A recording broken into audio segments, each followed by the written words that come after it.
We're good? All right. So I have had a wonderful day and a half heading into 2 days here.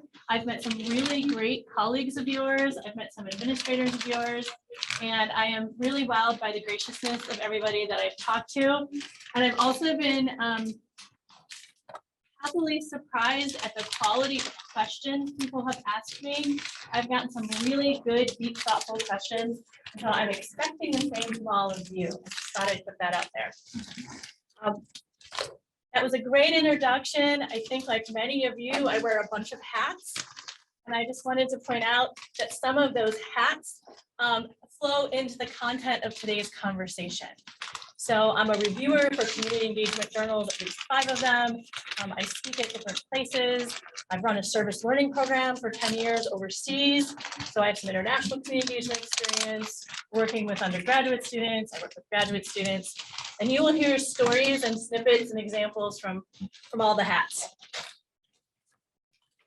So I'd like to just take a moment and for you to turn to the person you're sitting beside, because you just heard who I am, and take a moment and talk to 2 people near you to say hello. And if there are 2 people near you, stretch a little bit. If you're at home on your Zoom, you have a bike in the chat. Hello. I'm Alex. I'm new here to so I have a community for my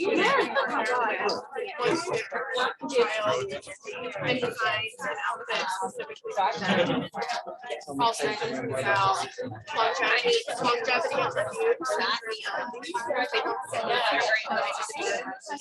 Do you know the children's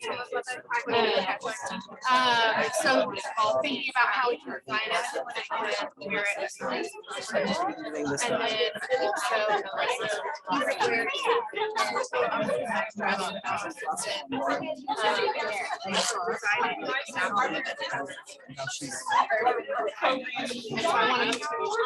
also I've got tenure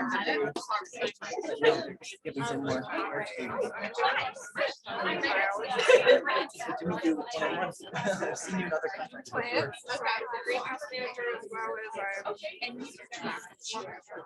I'm gonna get some more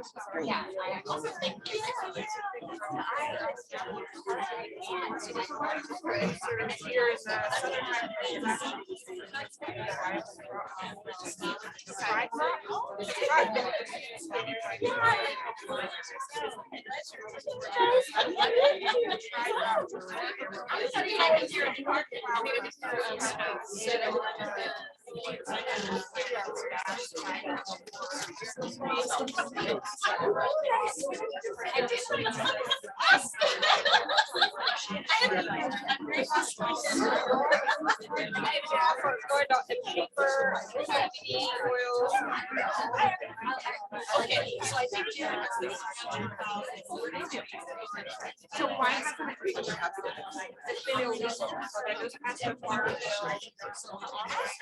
yeah, it's now we're trying to read it.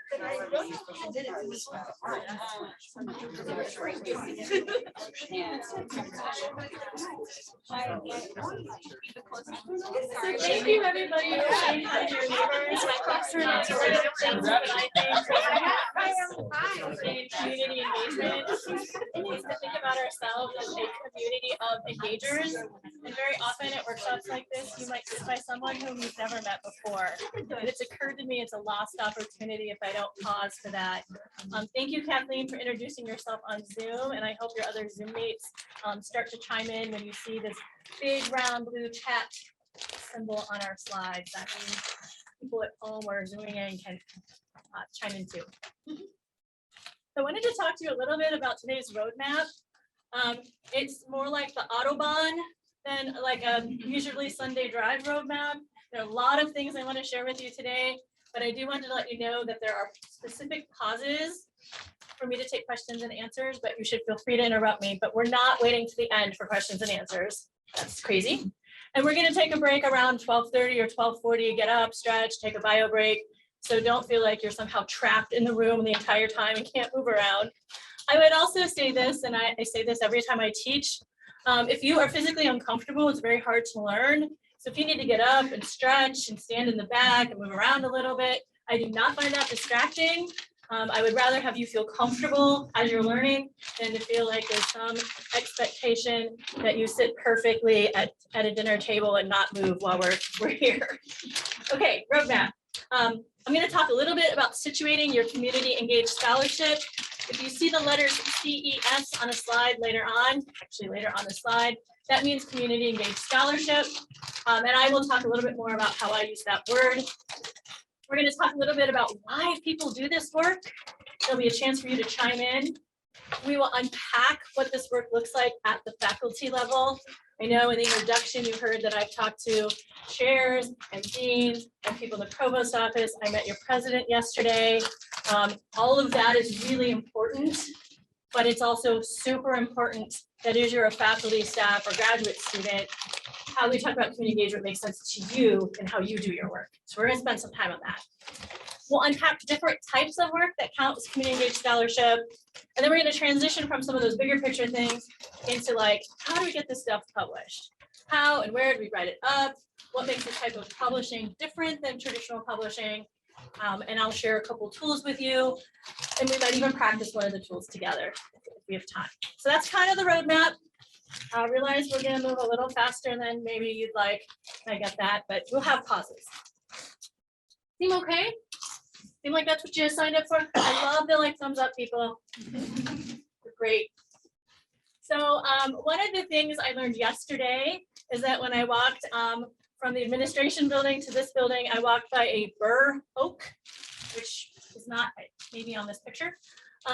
So the reason I have this picture is it's fall. And that one of the things I think is really important about community engaged scholarship is that there are many different oak trees, right?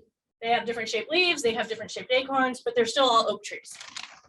One of the things I think is really important for all of us to realize is that there are many different ways community engagement unfolds. It looks different from one another, even though it has some shared common characteristics. So a takeaway message I don't want you to have is that all community engagement looks the same.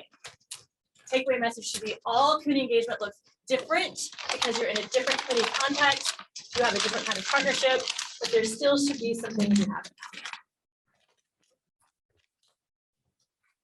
So admittedly, and I am a community engaged scholar, but I'm also part of the leadership for community engagement nationally.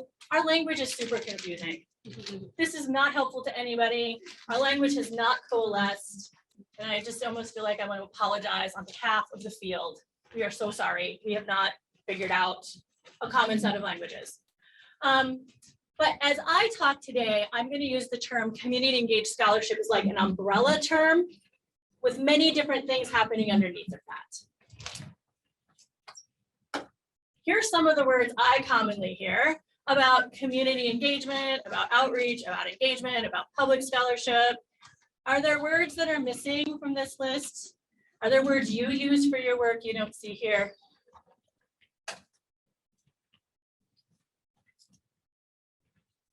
And I don't see informal science education.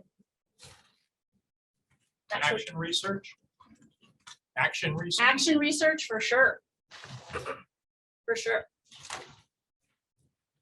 We'll know that there's a lot of white space on this slide and your words have room under the umbrella.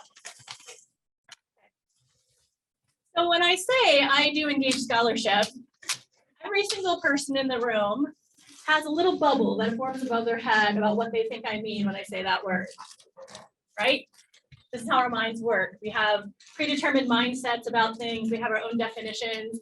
We have our own biases and understandings. And so when I say community engagement, and I say I'm a community engaged scholar, you've already imagined something about my work. But I bet most of you have imagined completely different things from one another. And you don't know which one of these things I've imagined. Because in saying I do community engaged scholarship, I did not give you enough details for you to know what I'm talking about. I was talking about the purple dragonfly, in case you mind. This is only to point out that it's really important as you situate your community engaged scholarship that you provide enough details that other people can imagine the thing you have in mind. This is not to say everyone should imagine it the same way. In fact, everyone did not, and that's good. But as you start to describe your work to others, you need to give them enough details that they understand you are thinking purple dragonfly, even though the first thing that popped into their mind is blue race car. And we are going to talk a lot about thinking about that today. So when you talk about your own work, you have some tools and ideas so that as you talk about purple dragonfly, everybody else goes, oh, the purple dragonfly type of community engagement, we get this. Okay. So this matters a lot because there isn't one size or one type of community engaged scholarship. It helps you clarify your type so that as you talk to your community partners, they have also imagined things about community engagement or outreach, and it may not be the thing you have in mind. You want to prevent misunderstandings up front if you can. It matters when you can find your other people that do work like you do it. You're clear about your type of community engaged work. And it matters when you go to write up your community engagement for journals.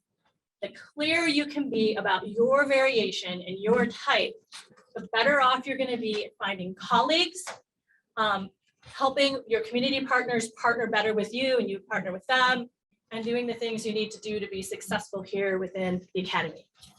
So that's the why.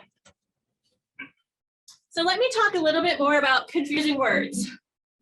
In the field of community engaged scholarship, there have been words that have been more popular and then have waned, and then new words are more popular and then have waned, and new words are popular. And the thing that is really deceiving is that bottom arrow. It makes it seem like we now all talk about engagement, when in fact we all talk about service and outreach and engagement. We use them interchangeably, and sometimes service is what is outreach and engagement. Sometimes outreach is actually engagement. It's just very, very muddy. It's very, very muddy on this campus. It's very, very muddy in everybody I talk to. So let me tell you in this talk what I mean when I say those words. When I talk about service, I am talking about the work that you do as a good citizen of your department, your college, Texas Tech, what you do to contribute to your discipline. You might serve on an admissions committee. You might review the sustainability plan for your department. You might be with alumni and you do some talks with them. This is a good thing to do. You should do service. It's part of the glue that makes our institutions work. It's how you're a good colleague. This is not what I would call community engaged scholarship. Two main reasons. This type of work is often not tied to your disciplinary background. If you're an entomologist and you're on your admissions committee, admissions really does not have much to do with the study of insects. Probably not. So keep in mind that this is not necessarily linked to your disciplinary background, and that means it's not really community engaged scholarship because it's not located with your scholarship. There are also not outside partners here. This is really internal academic business. Which leads me to internal collaborations. I worked with some STEM faculty members and they collaborate with other departments on campus, or they have grants that have like 4 university-wide collaborations, and they talk about the engagement that they're doing with the other academic institutions. This isn't really outreach and engagement either. This is an internal collaboration from one part of the academy to the other part. This might be linked to your disciplinary ideas and questions, but it certainly does not have partners beyond the borders of the academy. That's an important distinction. I will let you know, we will send these slides out later, so if you're furiously taking notes, just take the notes you need to. And there's some things that I will refer to as like handouts or ideas, and we're going to send those along too. But you can take pictures if you'd like, not saying no. So the dividing line between service and internal collaboration is when your community partners start to show up in the process. And in Michigan, our community partners have had masks on for a year and a half. So outreach is a specific, distinct thing. It is when you have some information you know, and you are going to share that out with the public. You are going to talk with some of those members of the public to make sure you're sharing it out in a way that makes sense to them. But what's important here to think about is members of the public start to show up in the work. That's different than service and internal collaboration. And primacy of university people being the holders of knowledge, we kind of have the expertise and knowledge and we're sharing it outward, is what makes outreach distinct and important. There are moments when we want outreach, right? I mentioned this example the other day. I wanted outreach to tell me, someone who knew, 2 happy birthday songs with hot soapy water. I didn't want a long engagement process. I wanted somebody who knew how germs move to say, Diane, that's what you do. I wanted that information from an expert to help me with my life. Really important, but also totally different than engagement. Engagement is where there's a collaboration with the public. And it might be, if you think about it, a little radical, because you're saying you as a member of the academy know important things, and your community partners also know important things. And engagement means those knowledges are merging in collaboration in a joint project. Universities are not the end all be all of all knowledge knowers. Our local people, our partners, they know some things too, and we're honoring that knowledge. It's not to say university people don't know their stuff, but other people know some stuff too. So if you think about it this way with a visual, we've got this dividing line, and on this side, we have no members of the public or people beyond the borders of our campuses. And on this side, we have members of the public, community partner organizations, hospitals, K-12 systems, neighborhoods, we go to neighborhoods, involved. On this side of the green divider, however, there is a range. Things can be like outreach, they can be engagement, they can be kind of in between. There is a range of options. And those options get figured out in the context of your partnership. How is the collaboration going? Who is deciding? Who has authority and responsibility for the work? I just want to pause for a second. So service and internal collaboration here, outreach and engagement there, and a kind of a continuum of choices of collaboration. Kind of making sense? Yeah? Heads up, songs. I like this, guys. I like this. This is really helpful to me as a presenter.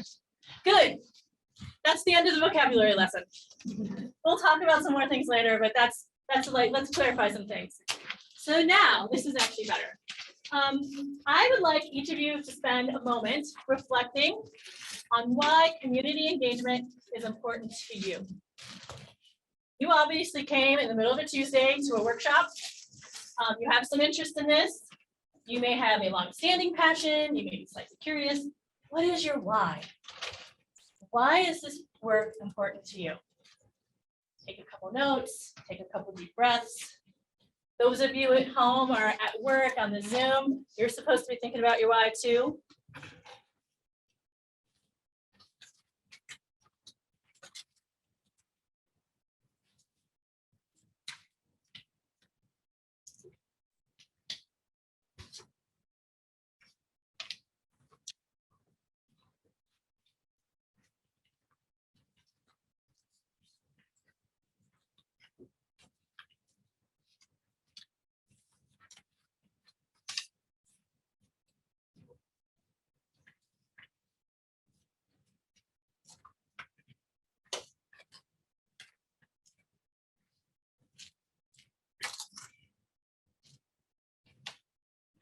So I'm going to tell you a couple of my whys. I grew up in a very rural part of Pennsylvania. When you open up a map like we used to do, there are empty white spots on maps, right, where there aren't roads and things. I grew up in an empty white spot in Pennsylvania. We didn't actually have a name for where I lived. There was a crossroads. We called it Beechwoods because there was some woodland with beech trees in it. I lived in a place that was largely forgotten by the processes that be in the world. I grew up in a place where people were just mostly left behind. So that is one of my whys. Another one of my whys is when I teach community economic development, I cannot possibly imagine teaching that from a book, although there's some nice books. I really like to teach that in conversation with community partners. How undergraduates and graduate students understand community economic development makes the most sense when they're talking with community leaders and residents about their wishes for their neighborhoods and their communities. Those are two of my whys. What I'd like you to do, well, would anyone else like to share a why? Might be a little shy today. It's okay, because I have a different activity for that. I'm going to tell you what the literature says about the many whys of community engagement. This is important. As I read the next couple slides to you, I want you to be thinking about which two whys from the literature make sense to you, because we're going to raise our hands at the end. So as you see a slide that says something to you, you're like, oh, that's my why. Just like remember that, okay? We're going to vote with our hands in a second. So one of the whys in the literature has to do with institutions. You might work at an institution that says we are about community engagement, and you work there and you believe in that mission. I work at a land grant university. We talk about making a difference in the lives of people in the state of Michigan. You might have at some point in time worked or been at a faith-based institution where, again, making a difference through your scholarship is an important motivation. So institution might be one of your whys. Another why might be for research. As you think about answering important research questions, doing that in collaboration with people beyond the borders of our campus is a really good way for you to refine research questions. It might help you figure out different ways to think about the research process and the outcomes. You may have a deeper reach with the impact of your research. You might be able to do better, more relevant, more actionable types of things if you collaborate with others on your research. And those others might be practitioners. I don't mean other research scientists on your campus. So research can be a motivation. Think about it. Does that fit you? Is teaching and learning a motivation that fits you? I shared that's one of my motivations. One of the things that happens when our students collaborate with community members, whether they're nonprofits or businesses or hospitals or healthcare settings or in artist cooperatives, is that they learn a whole bunch of other things we can't teach just in the classroom. They might learn about the topics you're interested in. They might learn these other softer skills. And for those of you who are service learning people, you're real familiar with these little bullet points here. So is teaching your motivation? Do you have a community engaged service and practice motivation? Are you really interested in solving immediate problems the community brings forward to you? Do you help with evaluation, with policy analysis? Do you help with management strategies? Do you help organizations be more effective in what they're doing? Do you like to take an empowerment approach to your work? Does that fit? Think about it. Only two more. Are there personal reasons for why you are motivated to be a community engaged scholar or practitioner? Do the communities you work with relate to your identity, to who you are, to communities that you are part of or have been part of? Do you have commitments to particular places you want to make a difference in? And that this is related to kind of who you are. See if that fits. One more. A book came out just a few years ago called The Next Generation, Engagement in the Future of Higher Education. And this book had some really interesting things in it that gave me a bit of pause, to be quite honest. One of the main points that this book's made is that in the pipeline, coming through graduate school, getting ready to be our newest wave of faculty members and faculty hires, is a generation of students that have a couple of things in mind. One, they have done service learning in K-12, in undergraduate, in graduate school. They've done community engaged research dissertations, and they are not really interested in setting aside community engagement for the 6 to 10 years till they're full professors to then pick it up again. And the work values that this incoming generation have are a little more changeable and a little more fluid than some of us who have been working for a long time now, which means if they're not interested in being right where they are, they will leave. They will step out of an organization that doesn't fit them and doesn't align with their interests and priorities, and they will go be in a nonprofit. They will go be a social entrepreneur. They will go find another place. So as I read this book, I kind of had this moment where I'm like, whoa, if we as higher education people want to recruit the best and brightest and retain them in our institutions, we need to make sure that there are pathways for their success at our institutions as engaged scholars. Because if that is their passion, and they're going to walk away if they can't make their passion work in higher education, then they're not going to stay here. Okay. Typically when I do this talk, there are members in the audience that this slide is like, that is me. I know what you were talking about. So I'm going to do a raise of hands, and those of you who are in the chat, please type in your top 2. I'm going to just do a raise, show your hands, pick 2 that speak to you. So I'm really curious to know in our room, how many people, your why for community engagement is an institutional why?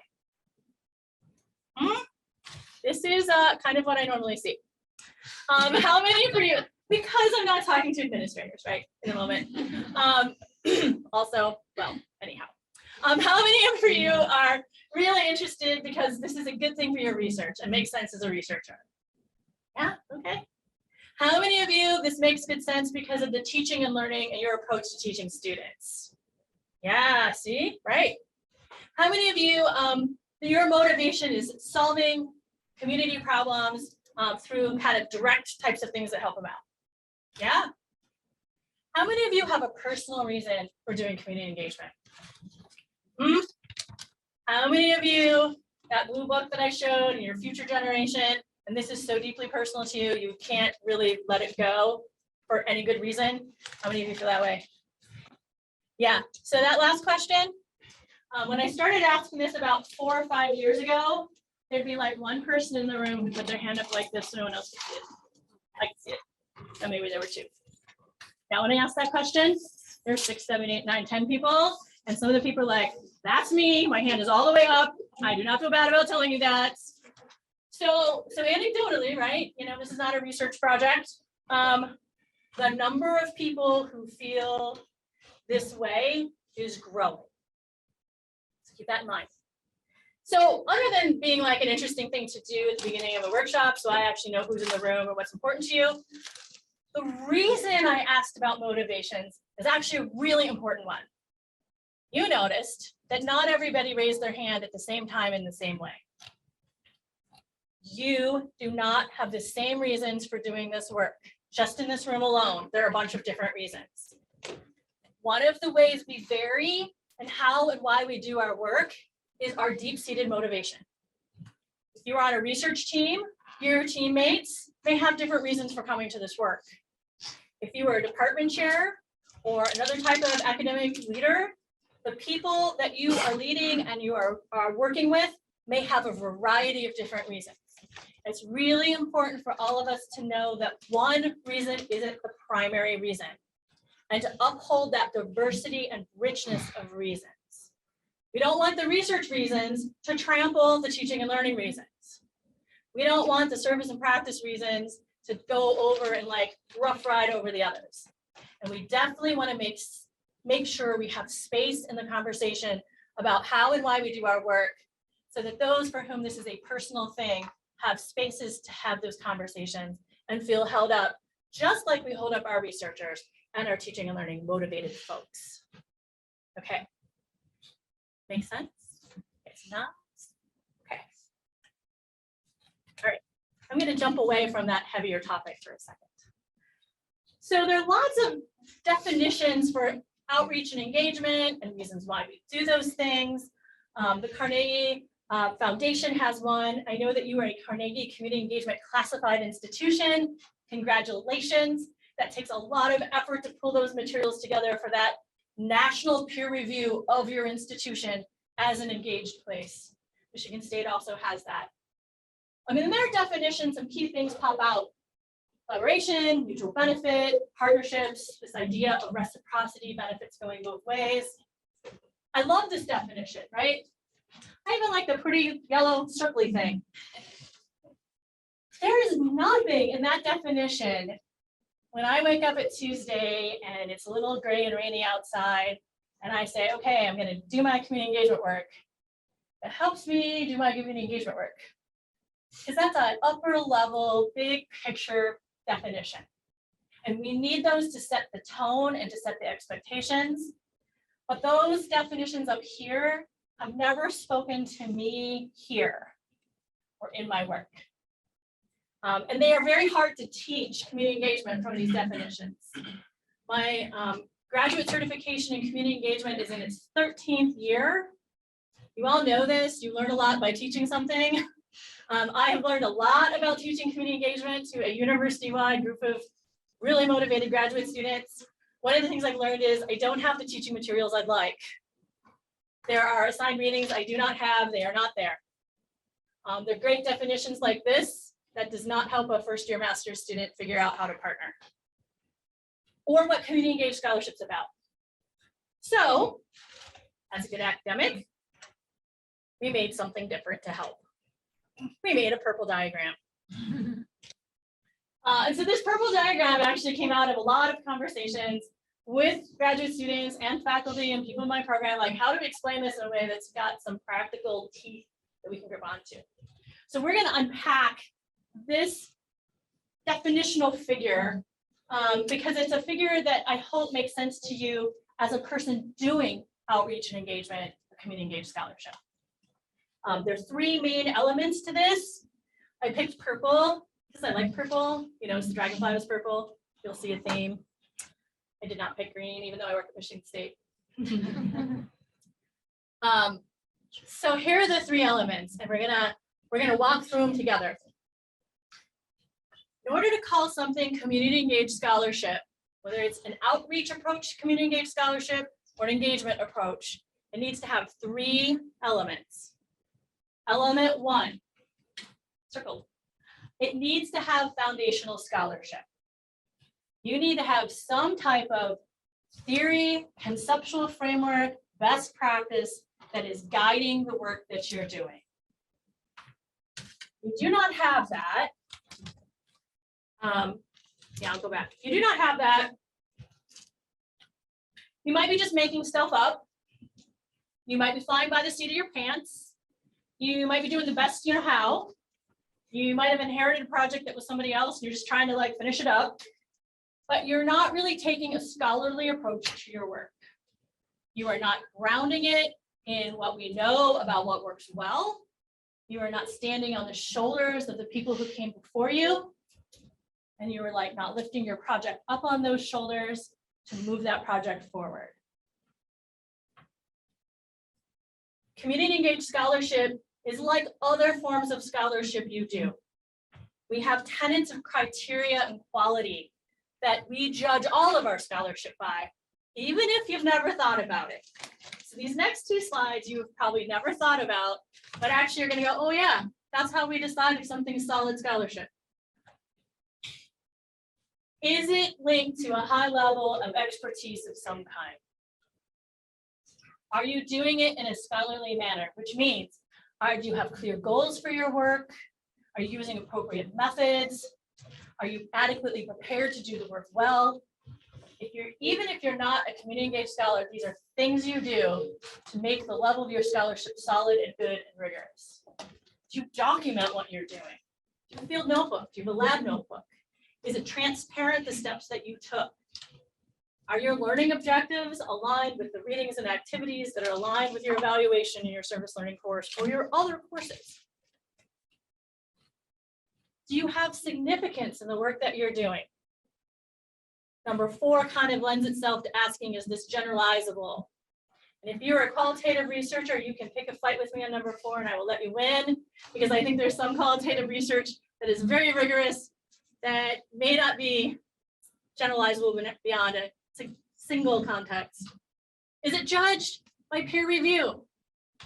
These are things that traditional scholars do to assure the quality of their work. You as community engaged scholars and practitioners are doing these things too, and if you're not, you should be. This is really important. And then the community engagement leaders in the field added 6, 7, and 8, which I think is interesting. We need to have reflection on our work. We need to be critical about who we are and our position in that work. We need to be critical about what's working and not working. Did the theory hold true? Or does it need to, do we need to make some adjustments? Number 7 is, I think, worded really awkwardly. Number 7 basically means you're collaborating with your partners. Did you take credit for their work? I hope you didn't. I hope you said, these were my contributions and these were my partner's contributions. That's what 7 means. And of course, number 8 shows up as ethics. Are we doing this in an ethical, respectful way of who our partners are? Are we understanding the legacy and the history of community engagement in those particular communities? And are we honoring things that have happened in the past and acknowledging them? Are we doing our best to make sure we don't replicate those problems? It hurts me a little that ethics is number 8, but I'm a little happy that it's at least on the list. So anybody who is a scholar, whether they know it or not, is doing these things to hold up the quality and rigor of their scholarship. As a community engaged scholar, you are doing these things too. So when you have someone who says, oh, you do that fluffy kind of community engagement work, that's not really scholarship, that's not true. Take out these 2 slides and say, I'm doing the same thing you're doing. And in fact, I'm doing something even harder. I am doing those 8 things, and I'm also doing them in conjunction with what makes sense in community spaces and situations. So do you have clear goals? And do those clear goals make sense for the community? Do you have adequate preparation to do this work? Do you have the right training to do what you're doing? And do you have the right understanding of your community? Do you know their history? Are you doing things in a rigorous way and in a way that works for that particular set of community people? I will tell you a story in a little bit. I'll tell you a story now. I worked with on an NSF-funded project with a contemporary dance company located in Baltimore called the Dance Exchange. Choreographer, who was a MacArthur Genius Fellow Award winner person, choreographed a dance called The Matter of Origins, which was this 2-part performance about how you can teach physics ideas through contemporary dance. And our job was to figure out, if you showed up at the Performing Arts Center and listened to this dance performance and interacted in the way they put it together, would you walk away with a different understanding of science? Yeah, that wasn't small. So what I want to say about that 3rd step is appropriate methods and rigor. As you know, we're the evaluators, right? We come in, we have NSF's informal science education goals. We're looking at attitude, interest, knowledge. We're not looking at physics behavior, but we're looking at art science connections. We have a framework. We have questions we want to ask. We decide it's going to be really interesting if we can do like a pre, intermission, and post, figure out which act gives people most information. And the answer was just like, no, you can't do that. This is a dance performance. That might be rigorous and everything, but we're not letting you wreck our performance. And our community partners said, that's not, you can't have, we were going to hide clickers underneath the seat, and you were going to like vote on stuff. No clickers. This is not okay. We went back and forth on step 3 for about 10 months. We had rigorous things, and they said that is going to wreck the performance. That's not okay. What about this? We're like, well, that's not going to work either. We went back and forth on number 3.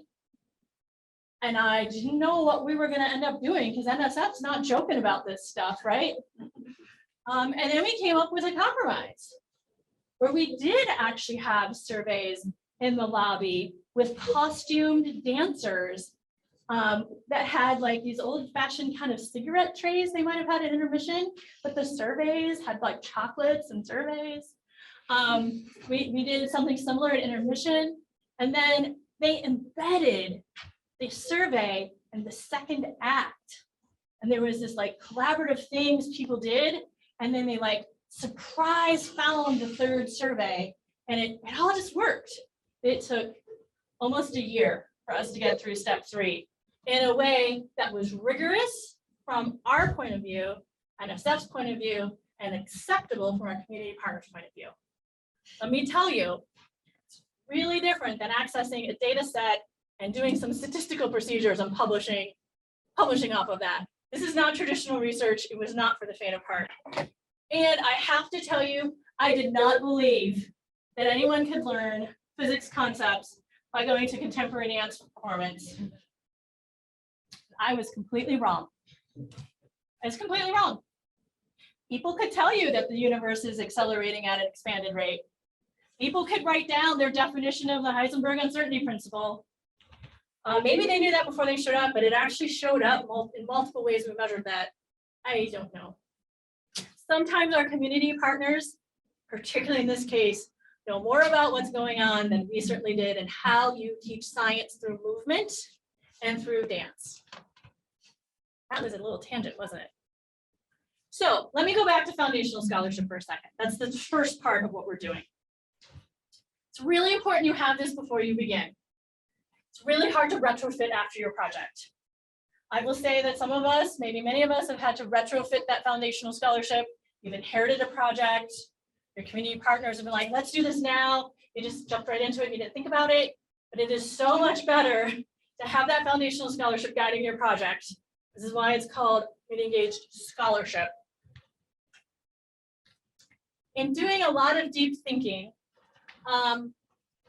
we've come up with things that are helpful in brainstorming where you might find that community engaged scholarship. So your foundational scholarship that guides your project might come from literature you know about the issue, literature that's coming from your discipline about theories, conceptual frameworks. Maybe you're in a field where it's a lot of best practices that guide what you do, that's okay.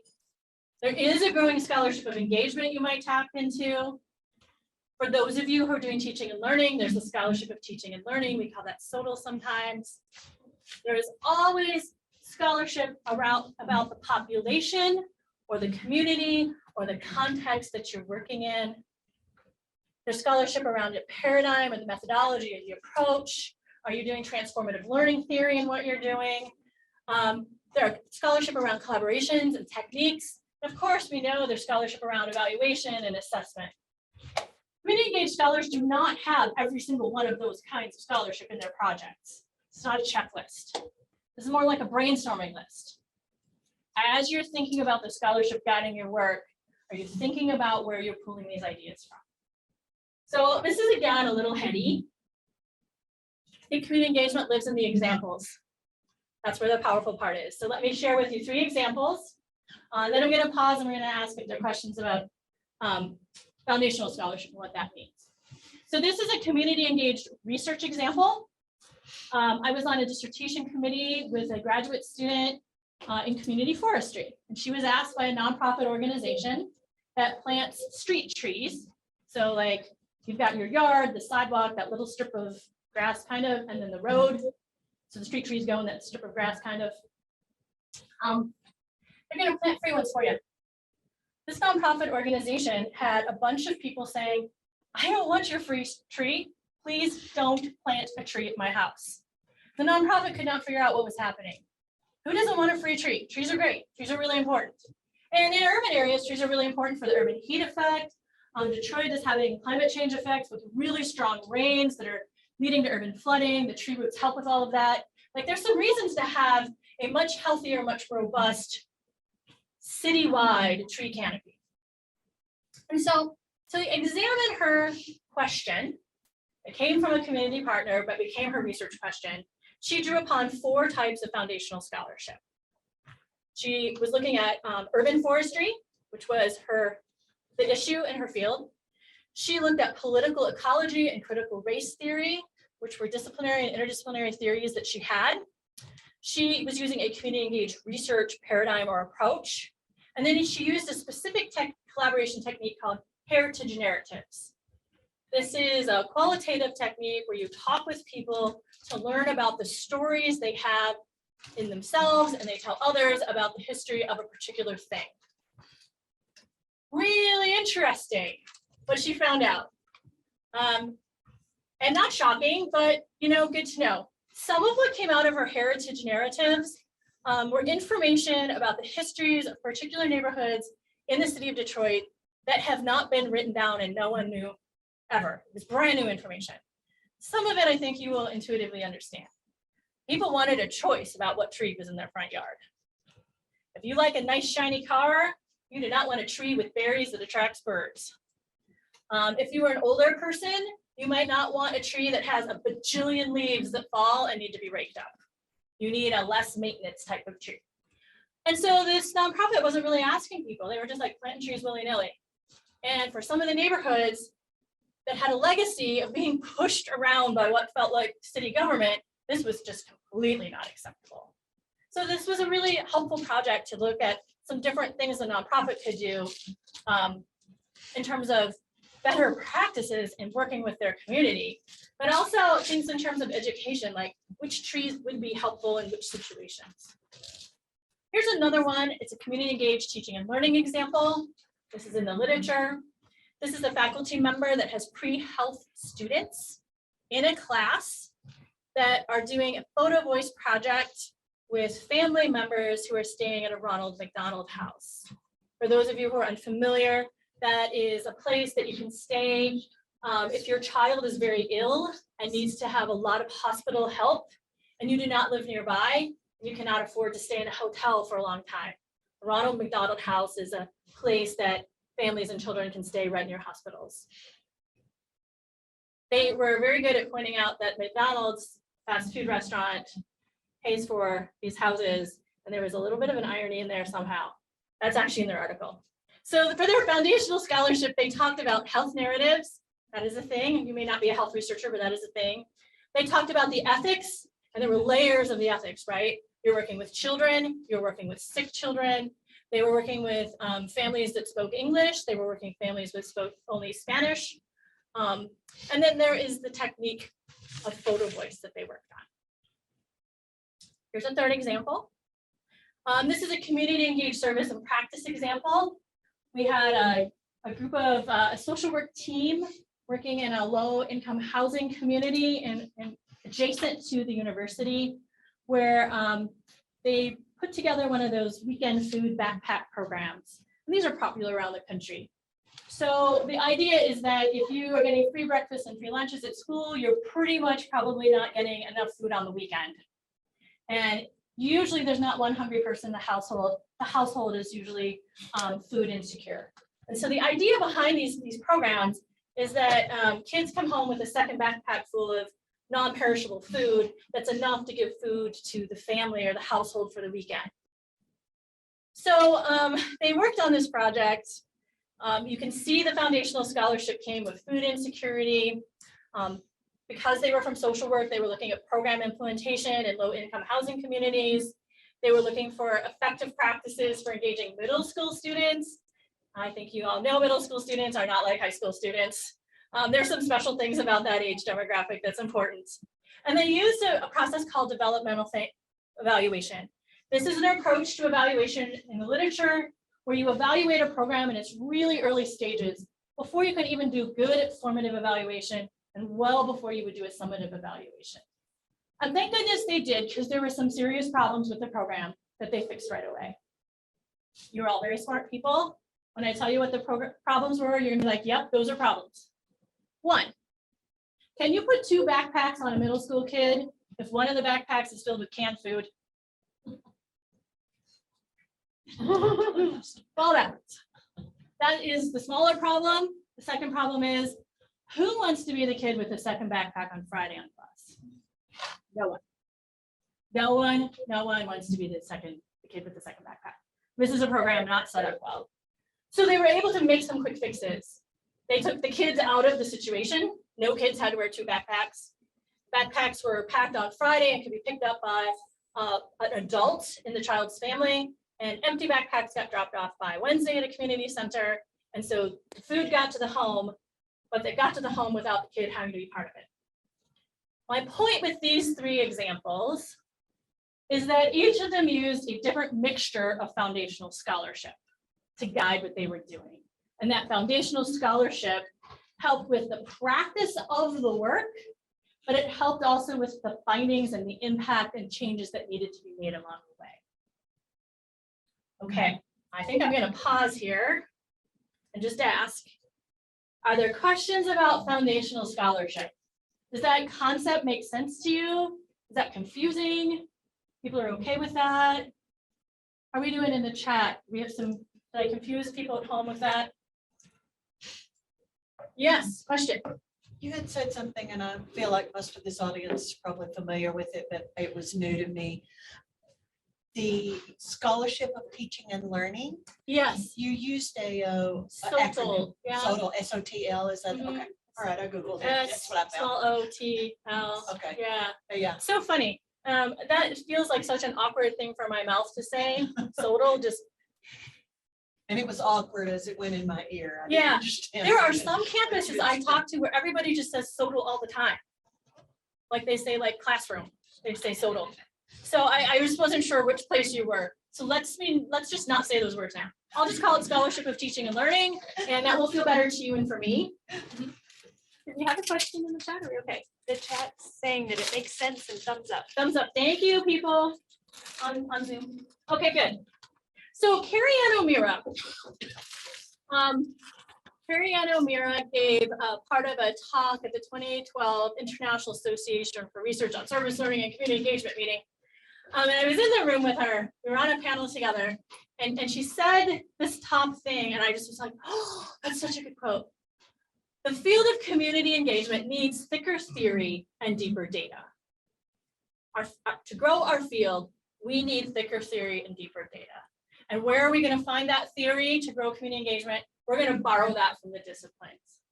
All of you have an upbringing in a disciplinary tradition. And as you bring that into community engagement and how you do community engagement, you are going to contribute to your field, but you're also going to help grow community engagement. That's a really good thing.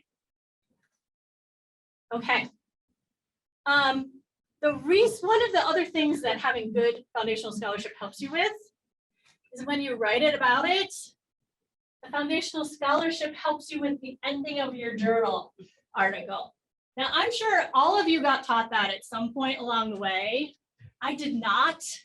I had to discover this through the School of Hard Knocks called Lots of Reviewer Number 2 Reviews. If you have good foundational scholarship in the front of your article, and you talk about your amazing community engagement project, when you get to the end of your article, you go back and you say, so this is what we've learned in the context of this foundational scholarship. Here are the implications.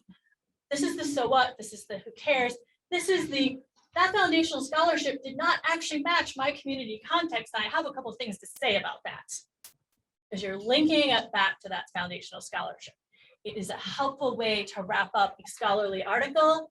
It is also how you put something out there for scholars to stand on your shoulders to move their future work forward. So foundational scholarship has a really key role in how you do your work. Makes sense. I see people nodding. Okay. It is important to show the link in your writing between that foundational scholarship and your project. And this is an article I could send you if you're interested that has examples of tables that show you how to make the link. As a journal reviewer, I get manuscripts that have the literature review in the front. And then they have this great, amazing project. And then they have conclusions. It is absolutely impossible to tell if that literature had anything to do with that project. Can't tell. It's like there were some scholarship lit review paragraphs stapled onto the front of something that happened completely independently. I have no idea if you read that foundational scholarship later, if you forgot about it in the implementation, if it guided what you did and you just forgot to write about it, that totally could happen. So as a just nugget of advice for those of you who want to write about your community engaged scholarship, please do not forget to tell us about how that foundational scholarship shaped what happened. And if you're a researcher, this is helpful. Even if you are in a teaching and learning situation, your foundational scholarship can show up in your syllabus. So this is an example of my syllabus from the Community Engagement Rural Ireland Study Abroad program. We had 6 learning goals. All of those are grounded in scholarship and community engagement models, information and models about best practices for overseas work. And I'm really happy to tell you that number 6, after the first couple of years of our program, was added see the ideas in our program by a community partner who said, wait a minute, you're really missing something in your program. I really think you need to be talking about the policy context here for community engagement and community development in Ireland. I can help you with that. I'm retired from the Central Irish government where we did rural community economic development. I'm the lead policy guy. I just happened to retire to this community. And I said, you're on. So even in your teaching and learning materials, your foundational scholarship can and should show up. That's where I'm going with this. Okay. I'm going to ask this question and then we're going to take a break. Who is willing to share a couple words about the foundational scholarship that guides their work? People on Zoom can tell us that in the chat if you'd like. Anyone would like to share an example of their foundational scholarship? Now quiet. Okay, we'll go here and then here. Your first. Positive use development, both as a thing to design interventions, but also to assess them. So positive use development is a way of designing the intervention and a way of assessing the intervention. This is so exciting. That's great because foundational scholarship can show up in multiple spots in your project. Also great because one of the things I did at breakfast by myself today is I reviewed a dissertation proposal that was using positive use development as its framework. I don't know, like you might have been in the place I had breakfast, I'm not sure. No. Okay.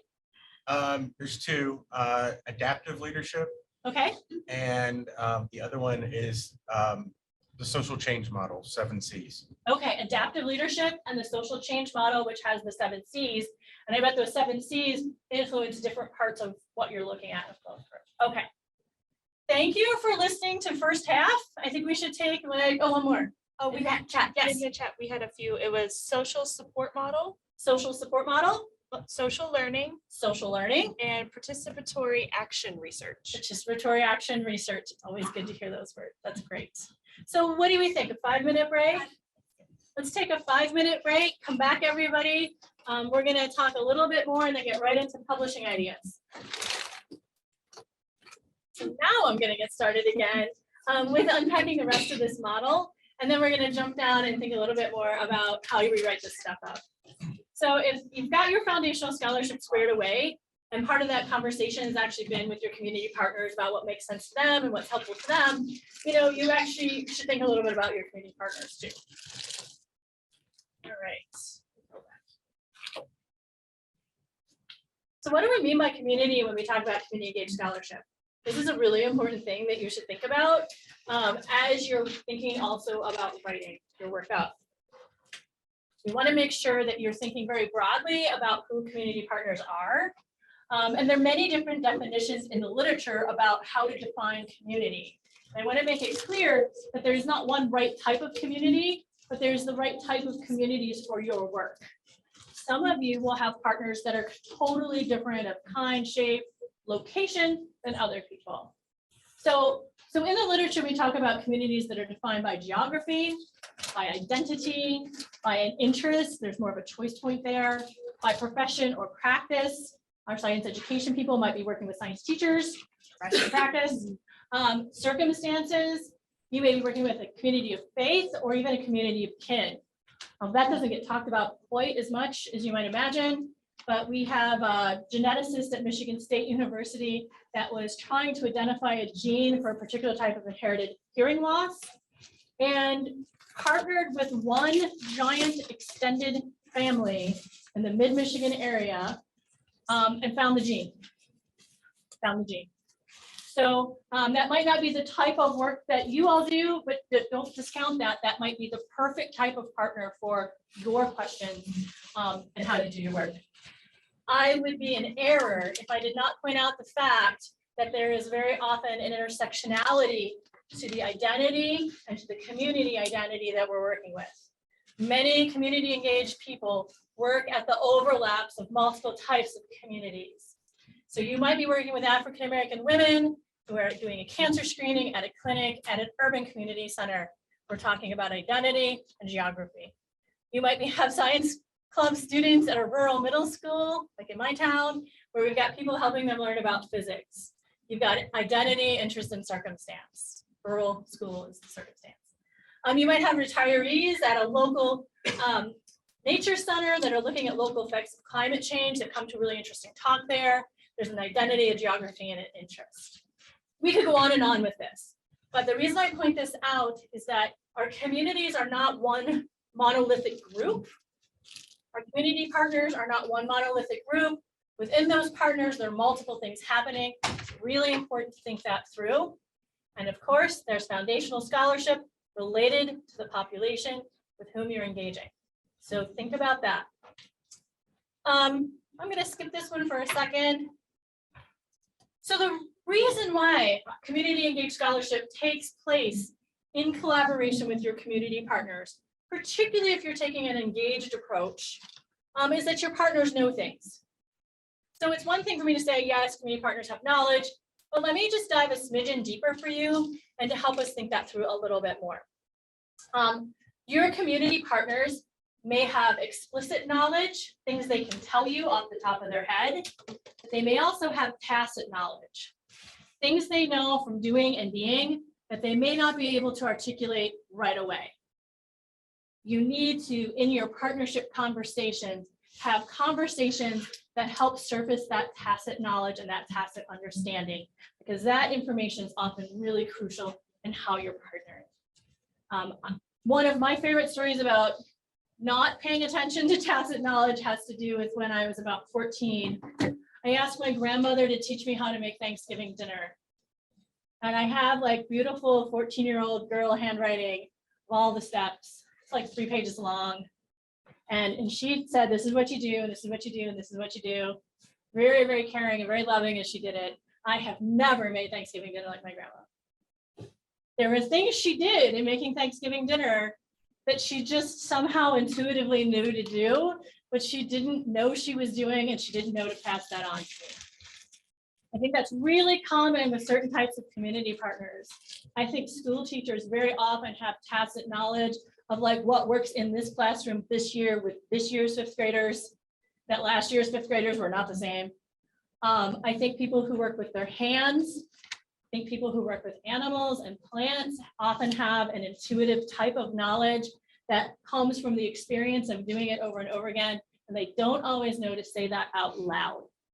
So as you're collaborating with your community partners, using those active listening strategies to surface some of that tacit knowledge is really, really important. The same goes with local knowledge, right?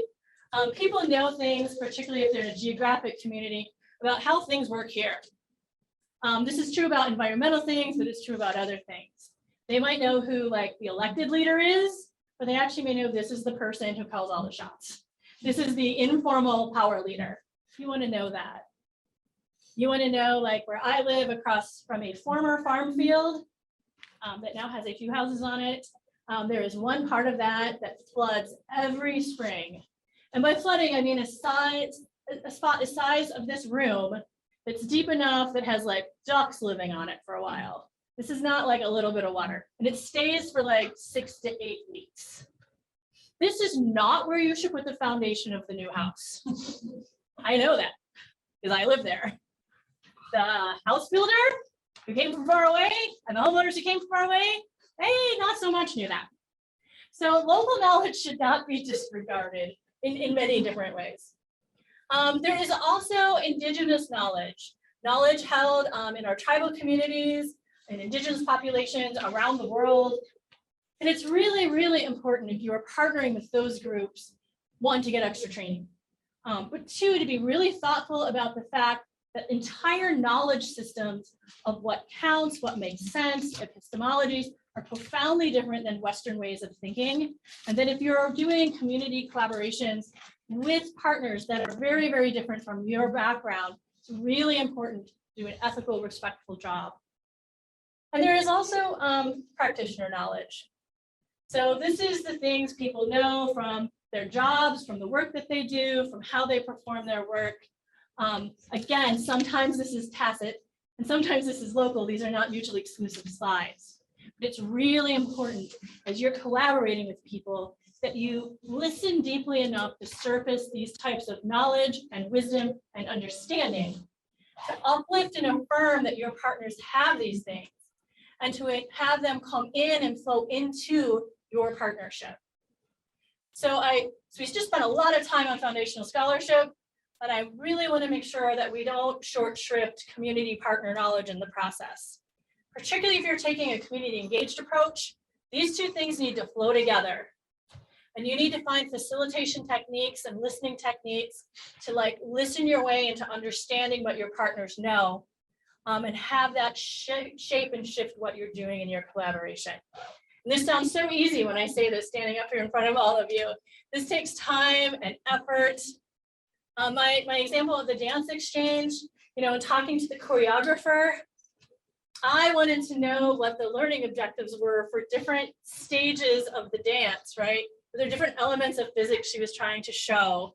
I was somehow imagining like a opera libretto where there was like music, but then there were the words underneath that were explaining, like this movement meant this and this movement meant that. And it was completely not possible to have that conversation because my community partner's way of knowing was not in words. Her way of knowing was in movement. And she knew what the movements meant because they were the movements and her way of understanding things.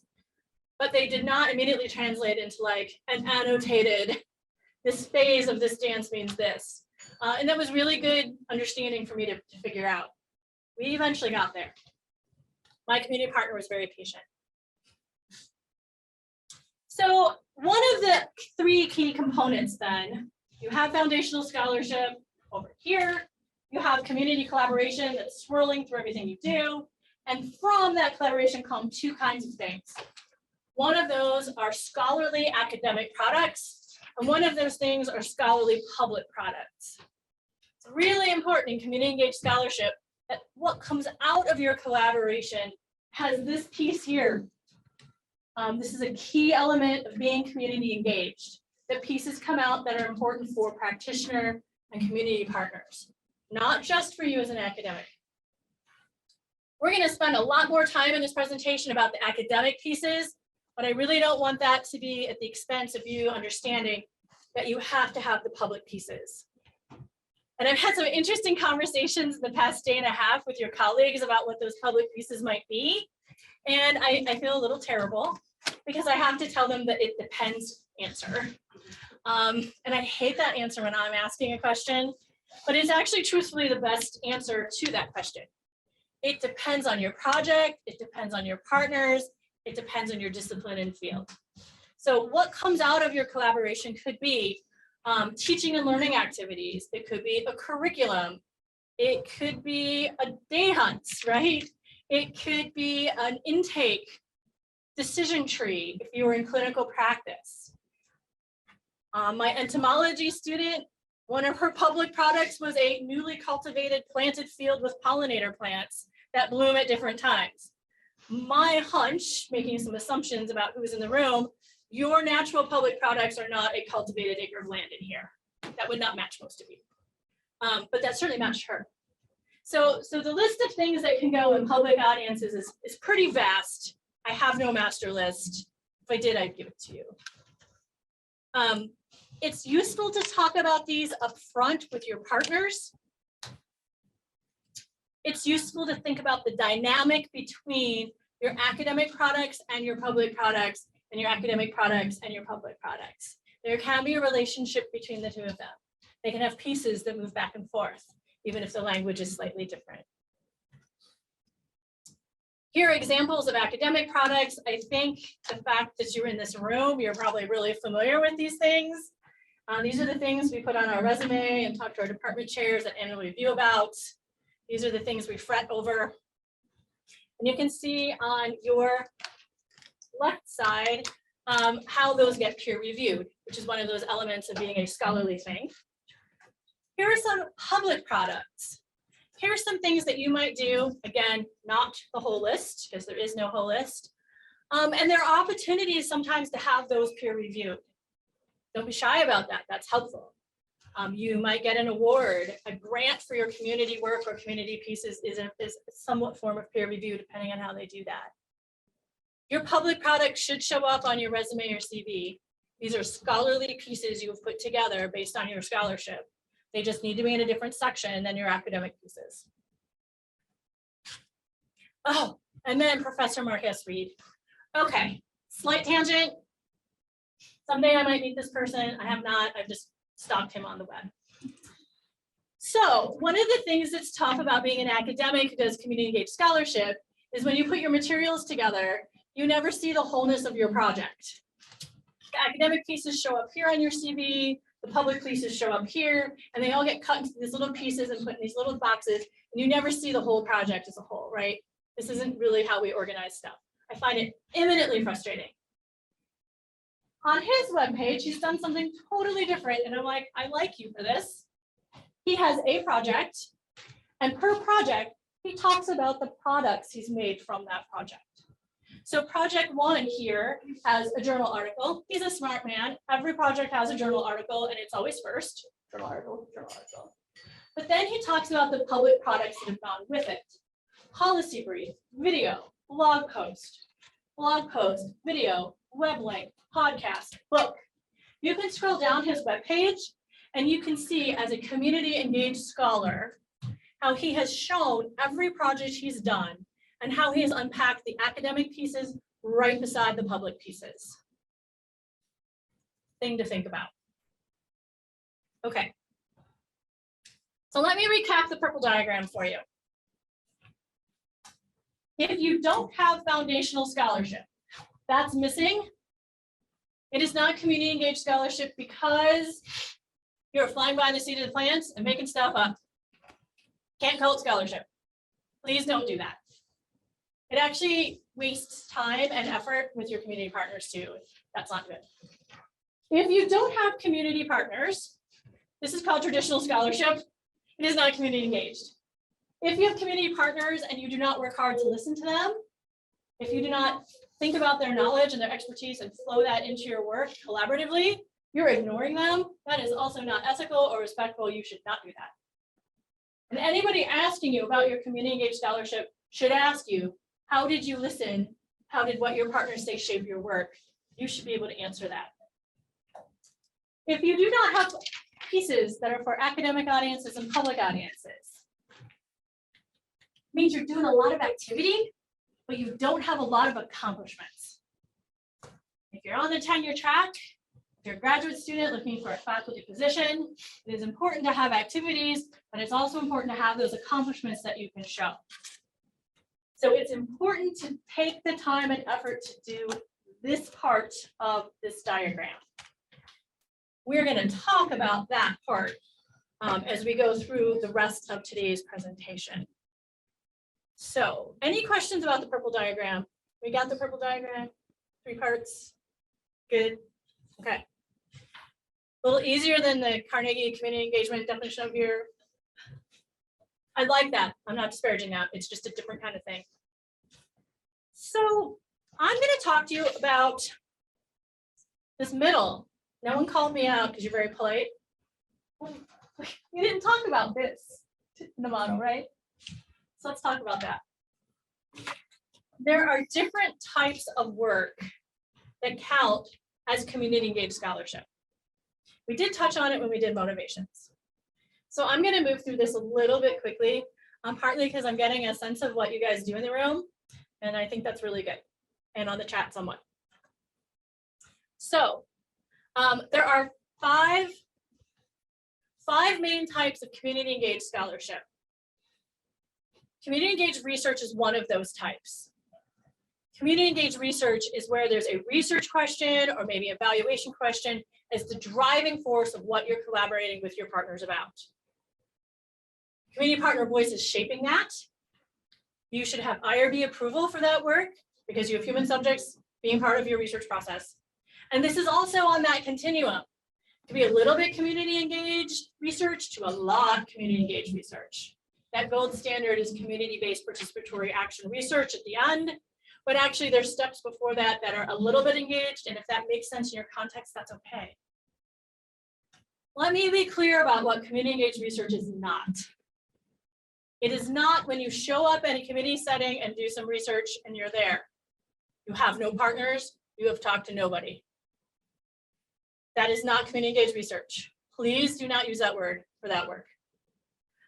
Research on or about a community You download a bunch of census tract data, you crunch some numbers around a particular question you have, you publish about that community. Again, you have no partners. This is not community engaged research.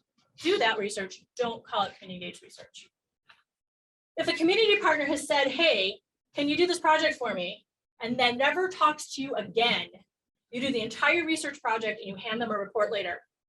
Not community engaged research. No partnership.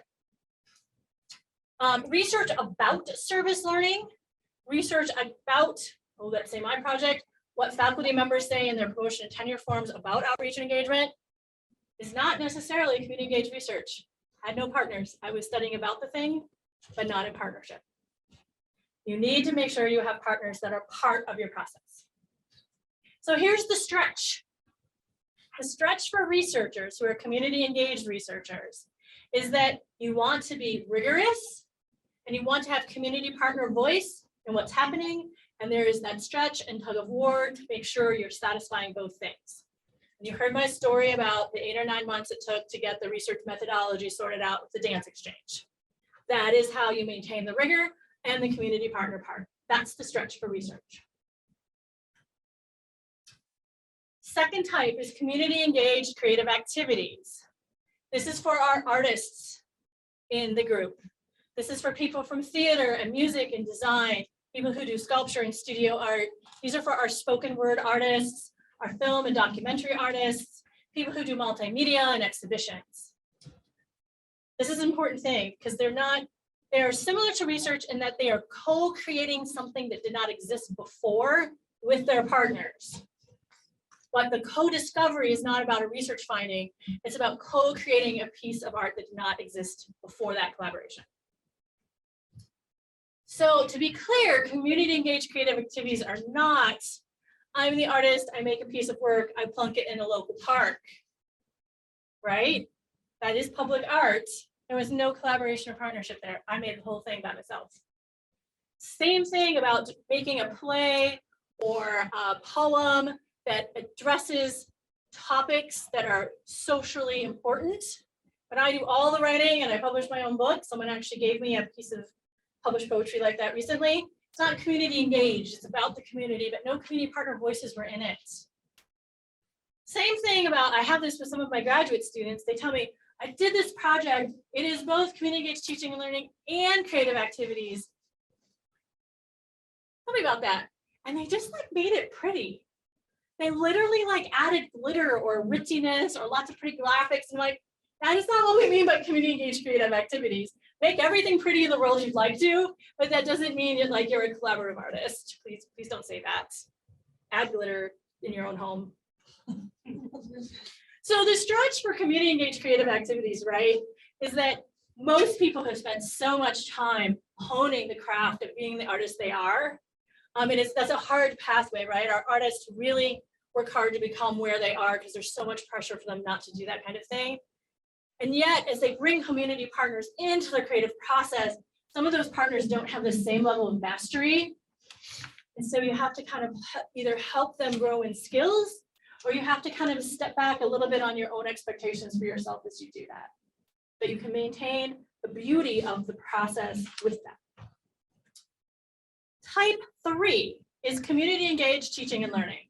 This one is a little complicated because there's some subtypes, so hang on. What is different about research and creative activities and teaching and learning is in research and creative activities, we are collaborating to generate a brand new thing. In the teaching and learning, we know something about the thing and we're collaborating around the teaching and learning of it. This does not mean you don't create new things in the teaching and learning of things. It's just you're creating the understanding around something different. So of the 3 types, one type is service learning that happens for credit. That might be community engaged research in your classes. It might be service learning. There might be overseas things. You have a teacher, you have students, you have formal learning objectives, and you work together on that with your partners. Teaching and learning not for credit, non-formal learning. You have a teacher, you have learners, you have a curriculum, but it's not in a formal K-12 or university classroom. This is all the community education that happens. These are all the workshops and trainings. This is all the capacity building. This is all the work that happens in community settings where you are collaborating with people to learn things together. Lots of this happens. Lots of people who do this work do not think of themselves as community engaged. And then there's this third type. This is where you have a teacher, you have learners who are not there at the same time. So the teacher, the learning objectives, and the learners come and go. A word we use now is asynchronously. One of my favorite examples of this is a researcher at MSU that researches caregivers, particularly those who are taking care of someone with cancer. And so she worked with her caregiver group and she said, when you wake up 3 o'clock in the morning and you're worried out of your mind about your loved one, what is it you need to know? And she worked with her caregiver group to figure out what the main questions are when you can't sleep and you're worried to death. And then developed a web page specifically for caregivers to look at 3 in the morning. She's not there for the live chat, to give them those resources. So that resource, even though it's standalone, is educational, it has learning goals, was co-developed with community partners. And that is a form of community engaged teaching and learning. Again, many of the people who put together those types of materials using collaborative processes don't always think of themselves as community engaged scholars. Thing to think about. Okay, so those are the 3 types of community engaged learning. Community engaged teaching and learning is not when your students show up at a community setting, have very little to do with any community partners. You show up, you give the lecture, you do the talk, you take them home. It's a field trip, but it's not community engaged. My mom is a retired nursing faculty member. We would not talk about this at Thanksgiving, but she oversaw clinical practice. And very often her nursing students went to particular sites in the community. They were in a community setting, but the people of those settings shaped nothing about the teaching and learning. They didn't shape a learning goal, they didn't shape a reflection activity. Maybe they helped with patient assignments. My mom actually did almost all the patient assignments. It was like they were a site, but certainly not a partner. It's an important distinction. Some study abroad programs are very similar. You know, the person the students learn the most overseas about is the bus driver. And they almost know nothing about community, or they don't have community partners shaping what the students are learning when they're there. Important distinction. The stretch here is that you know so much about your topic that you forget to think about what we know about the scholarship of teaching and learning. You forget about what we know about best practices for teaching science, what we know about best practices for international education. You don't tap into that type of foundational scholarship for your work. There are people who have been studying how people learn for hundreds of years. They know a lot of stuff. If you're doing community engaged teaching and learning, go find one of those people in your College of Education and have some conversations and flow that information into your work. Community engaged service and practice is the 4th type. This is really interesting. This is where you are very likely to address an immediate community need. Somebody comes to you and says, hey, can you help us with this? And you're like, yeah, I can help you with that. And you like jump into action and you help with that kind of thing, which is really good. And it comes with a million different names. Technical assistance, our business colleagues call it consulting, policy analysis. If you are asked to be an expert in a legal case and you testify. I once knew a Swahili professor who was asked to consult on a regional dialect in a movie. You know, as we're tromping through this part of the Congo and we have this dialogue, are we using the right words? This consulting, this can be a bunch of different things. The stretch for this is that you want to jump into action and address this community need, because that's an exciting thing to do. And you forget to find the foundational scholarship. And you get jammed up later on that. That's the stretch. And the 5th type is community engaged commercialized activities. This is where the way you make your work helpful and relevant to the public is through something that has to do with economic development. This might be entrepreneurship, this might be patents, this might be inventions, this might be something that your knowledge helps make improvements in the world. through maybe something on this list. One of my favorite examples has to do with a chemistry professor who was asked to help make different packaging peanuts for a local business. And they worked together, they got funding, and he figured out how to make packaging peanuts that weren't out of the styrofoam you can't recycle anywhere. He figured out how to make them out of cornstarch.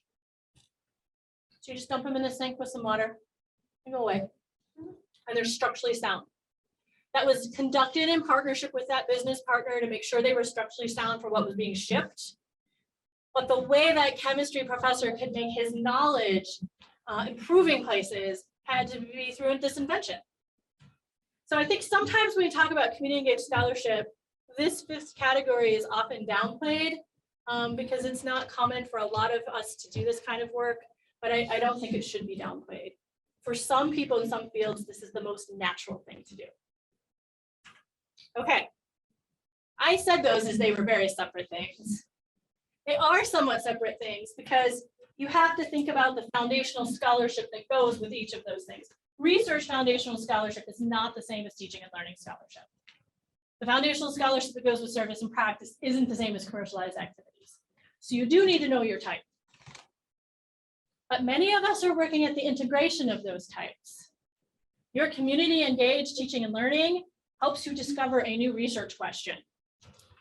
Your research question helps you figure out something new you didn't know about service and practice. And you move that into some consulting and some advising that you do.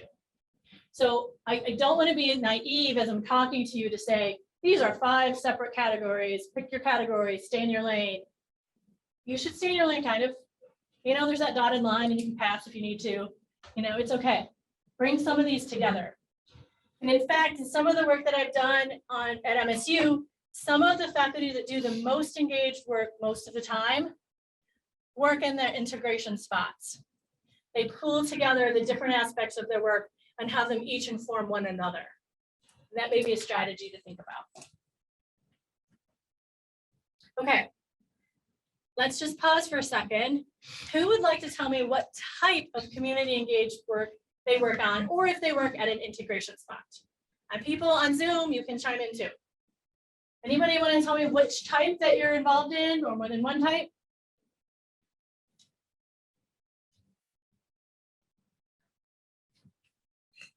Okay, you and then over here. So I'm involved in community engaged teaching and learning.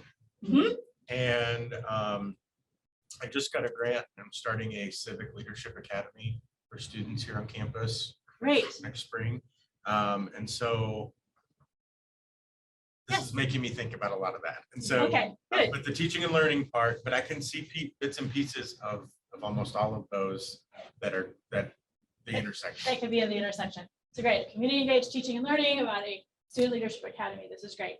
There was an example over here, I think. Oh, I was going to say community engaged teaching, but I'll do community engaged service. So I run or co-direct, it's called an education policy fellowship program. So these are people across the state of Texas who are education or education adjacent. They want to make grassroots changes in their communities. So we work with them to conduct a policy project, some sort of grassroots thing that addresses a need in equity, but it's bound to their context because nobody can ever tell their story better than them. But we provide a lot of support. They have the tacit knowledge, we have the explicit, and we work together to solve that problem. That is a great example of community engaged service. It's a policy. You've got lots of people you're listening to. These are good examples, you guys. I am always really heartened when I'm asked to come to a campus and say, hey, who has an example? And I actually get like good examples. I'm like, this is good. You know, Office of Outreach Engagement, you've got your people. They might not be all the people on campus, but you've got people. And you can always build from people with good examples. Okay. Anything in the chat? I don't see anything in the chat. Chat people are being quiet. They're talking to their cats and dogs. As an aside, Michigan State University, we closed for COVID in March, and then the entire next year we were all online. So we were like at home online for a year and a half. We're in person, but masks required indoors all the time. My dog, within the first 2 weeks, figured out how to blackmail me. I mean, she's on Zoom. She looks like she's really important. I'm gonna go underneath the table where she can't quite reach me, but I can paw her leg. and I'm gonna ask her for a treat. And I'm gonna keep doing that till she gives me a treat. She can't reach me to tell me no. She can't do anything about it. She's in a Zoom. My vet had a conversation with me about how many treats that dog ate during COVID. We're now eating baby carrots together. Honest to goodness. Okay, so really what you came here for was not like how to situate your community engaged scholarship. That is really important. All those things I told you about, if you think about your motivation, you think about your type, you think about how outreachy you are and how engagement you are, you think about how to more clearly articulate your work. This is my foundational scholarship. This is the intersectionality of my community partners. You get more and more specific, that is going to help you publish your work. Guaranteed. Because as a reviewer, it's the vagueness of all of that that I'm going to give you reviewer comments on. There are some special things about publishing community engaged scholarship. And I want to talk about those because I think many of you are probably publishing and being successful in traditional scholarship pathways, and making that adjustment to publishing about your community engaged scholarship may be a little mysterious. I want to take that mystery out as best I can. You might organize and structure your paper slightly differently than you would have. You might have a different heading. You might talk about different project elements and project designs. You might talk about your community context and your community partners. This is not a thing you would put in a traditional manuscript because you didn't have community partners. You need to talk about those things. You may need to think about how to arrange how you talk about the process of your work. I have an example in a minute. You need to talk about the who. Who, right? Who. When you say we did this or my partners did this, who were those people? You know, you may have a network of partners. You may have teacher leaders in a school with teachers. You may be working in a healthcare setting where you have practitioners and patients and their families. Who, when you say I partnered with them and these partners help make decisions, did that? Be clearer if you can. Make us a partnership diagram. Make a diagram. This is a published diagram from these authors. They're Canadians. This is a very complicated diagram. A lot was happening. I cannot imagine trying to explain this in text. You know, you've got the research team and you've got all these other groups. You've got 2 different geographic sites. Very complicated. Also very logically organized. I don't know about you, but some of my community partnerships, this is not what they look like. They look a little messier. They look more like hubs and boundaries, and there's this tight core, and then there's this, yeah. Some of mine look more like this. I've got a core group of collaborators. I've got some people I pull in between that orange, red, and that blue. And I have some other people I pull in way out here once in a while. It's okay if your community partnership looks more like that than the previous one. Just tell us that. Show it to us. Talk about time frames. How'd you find your partner? How long did it take to figure out that you were on the same page? Who had what roles? Who said which things? How did you figure out what your outcomes were? Use a timeline or a table or some other graphic. This is from a 2011 piece about some community dialogues that happened, I'm going to say in Los Angeles, but I could be wrong. What was really interesting about this project is that they had a series of community collaborative dialogues to surface priorities and ideas. And then from that series of conversations came the actions that then they did together. And so what you can see in some of these, I know it's very, very small, but what you can see is facilitated identifying assets and reflection, month 1. You know, and you can see how those conversations got described over time and how they built upon one another. This is how you can talk about the timeline of the engagement for your project. 2 articles about publishing community engaged scholarship and challenges and issues. Smith et al. Talks about, if you say we partnered, if you say we collaborated, we don't know who did what when. That language is not specific enough. We need to know what roles, who played, how key decisions were made. It's really important to be able to do that. What were the pitfalls and challenges? One of the things that's really exciting as a community engaged scholar myself, and then as a reviewer, is I know for sure something went wrong in your project. Where people were messy. Something did not go right. In community engaged publishing, it's okay to talk about that. How did you manage your way through it? What did you do? How is this a lesson learned for other people coming behind you? It's okay to talk about those things. Remember when I said there were those criteria about scholarship, and then there were those extra criteria for community engaged scholarship? Reflective critique was one of them. This is part of that. If you're doing teaching and learning, or if you're doing researchers, make sure people understand what that felt like from your partner's perspective as a co-teacher, co-learner, co-researcher. See how you can put your partner's voice into your writing if that's possible. Include them in the writing. I mean, many of my community partners think that's the most insane suggestion in the world. I have community partners that didn't finish high school. They're going to write part of a journal article. You've got to be kidding me. But it's a really important thing to think about, and I think about this quote a lot. The story changes depending on who tells it. Community partners' voices matter quite a lot.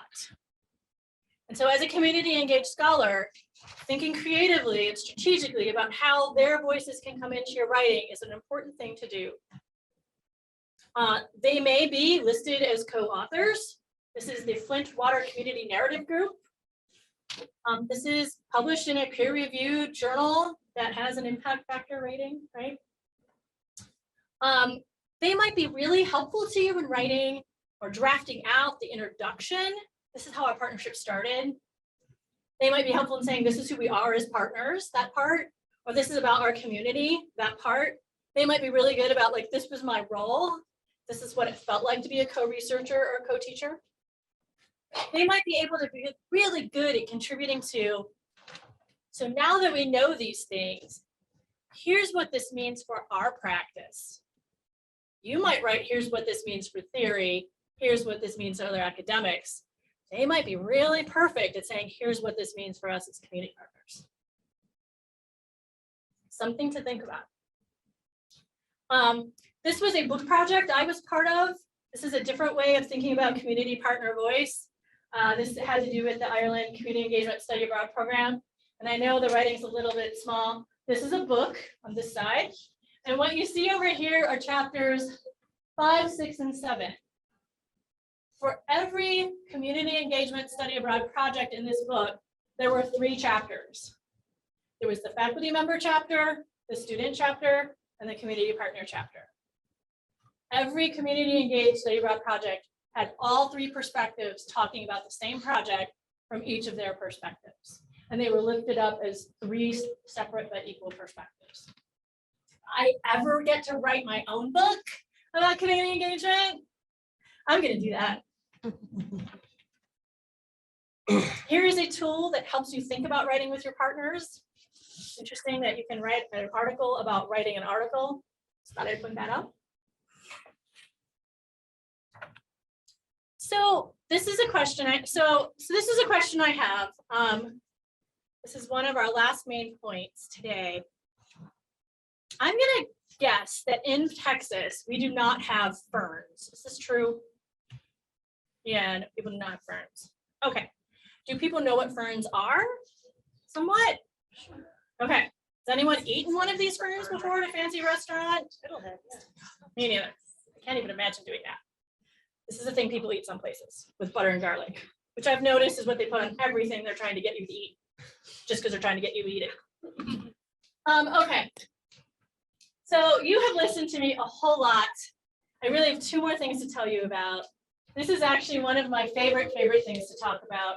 And I think it's really important as a community engaged scholar to take a deep breath and to think about this for your own work.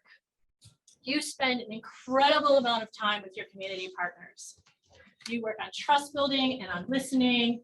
You have roadblocks and challenges, you work them through. There's a giant investment that you make with your partners to do the work the way you do it. It is helpful as an academic that you have things to show for that giant investment. It is also really important that the amazing little innovations you make in your partnership get shared out to the rest of us so we can learn from your innovations and we can stand on your shoulders to do our work well. One of the things that makes me sad in the community engagement field is that people find amazing ways to collaborate with their partners that are meaningful, they're scholarly, they're innovative, and they stay local to that project. No one else ever hears about them. I think there's so much great work going on out there. So people in this room, I'm sure, have figured out some pretty cool, amazing, interesting things for partners. If we don't write about them and share them out, they live and die with that partnership. And our field does not grow. And we don't benefit from the wisdom, hard fought, earned wisdom that the rest of us are doing. So one of the things I think is really important as a community engaged scholar is to think about how you can publish parts of your work to share with everybody else. And I'm not saying this because I think you need to count them in your P&T. It's really helpful for your annual review. It'll help you get your next grant. We know those things are true. Writing isn't fun. I also know that's true. And I like writing and it's still not fun. It's still really important though. So I read this article several years ago by Whitney Owen, and I hated this article. Like, Whitney Owen, you are not my friend. I do not like this. Well, Whitney Owen, who is a former dean, retired dean, says, you should take your bright, beautiful, shiny community engagement project and you should cut it into pieces and you should publish the pieces. And I had such a reaction to that. I was like, no, I have this bright, beautiful, complicated, messy, shiny community engagement project, and you will never understand it if I chunk off pieces. You know, the whole is not, it's more than the sum of the parts, and you're just making me make parts, and I'm mad at you for that. And then I read a little bit further on, and I'm like, oh, you might have a point. And these were the things Whitney Owen wrote in this really short article. There are some of us that are in a moment in our lives where writing the breakthrough giant article is really hard. We're juggling children, we're juggling family things, we're juggling healthcare and caregiving responsibilities. I now have 4 aging parents. That's a lot to do. It might be better to get out a couple of medium articles and a little bit later in my career get that giant breakthrough article out. It might be okay to get a couple medium articles going to get you the confidence and the momentum to then keep going and write more articles. If you have that big giant one and you're waiting to write the big giant one and you get afraid and paralyzed for writing the big giant one, it might be better to write a couple medium articles to like get you out of that paralysis. I think there's something worth thinking about there. So instead of slicing up a big, beautiful, shiny community engagement project, which I find just so offensive, I think unfurling your project feels nicer. It feels like you have this project and it's just getting bigger and expanding and becoming more beautiful, and it has lots of room to stretch and grow. And that metaphor is much better than the slice and dice one for me. So we're going to talk about unfurling your project. So ferns start really tight, and then they slowly relax and unfold, and they're little, they have words for this, I don't know them. Parts of the leaves unfold and unfold and unfold. Every community engagement project can unfurl into at least 5 articles. I'm not saying you should do all 5, but every community engagement project has a minimum of 5 possibilities. You can talk about the conceptual framework, the literature review. Remember that foundational scholarship stuff I talked about? You can write about the foundational scholarship. You can write about the methods and processes. You can write about a program description or case study. Almost everybody's used to doing the 4th bullet point, which is writing about the findings and the impacts. What's great about community engaged scholarship is their impacts on so many different things, right? There are impacts that happen on the community partners, on your students if they're in the mix, on you, on the partnership itself, on the institution, particularly if you're doing a leadership academy over time, what's that mean to the institution? And then there's critical reflection pieces. In community engaged scholarship, you can write a critical reflection piece that's peer reviewed.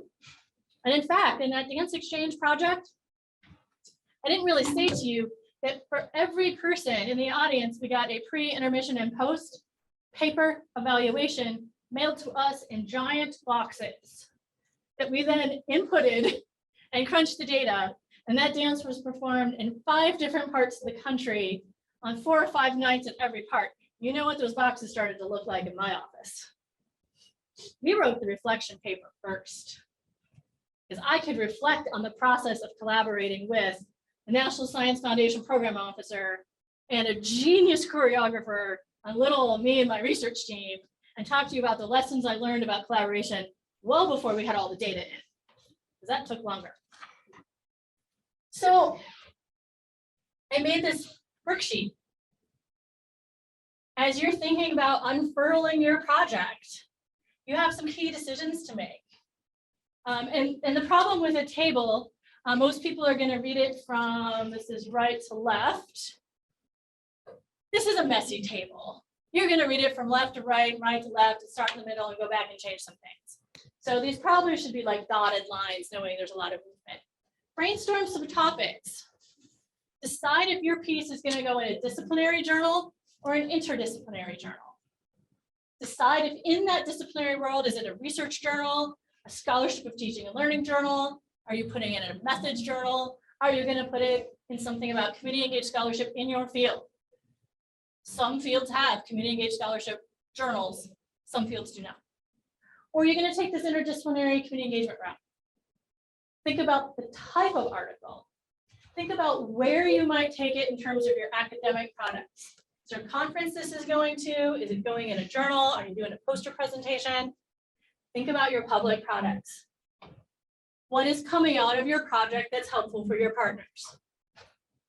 Brainstorm, unpack, unfurl. Do that. So you've heard me talk about this reappointment, promotion, and tenure study where I read 244 RPT forms. That unfurled into 4 articles for me, right? 1 had a framework, 2 had research results, and this one was research results using a different framework. What's interesting, I hope to you, is that you notice the time lags. These did not all happen in 1 year.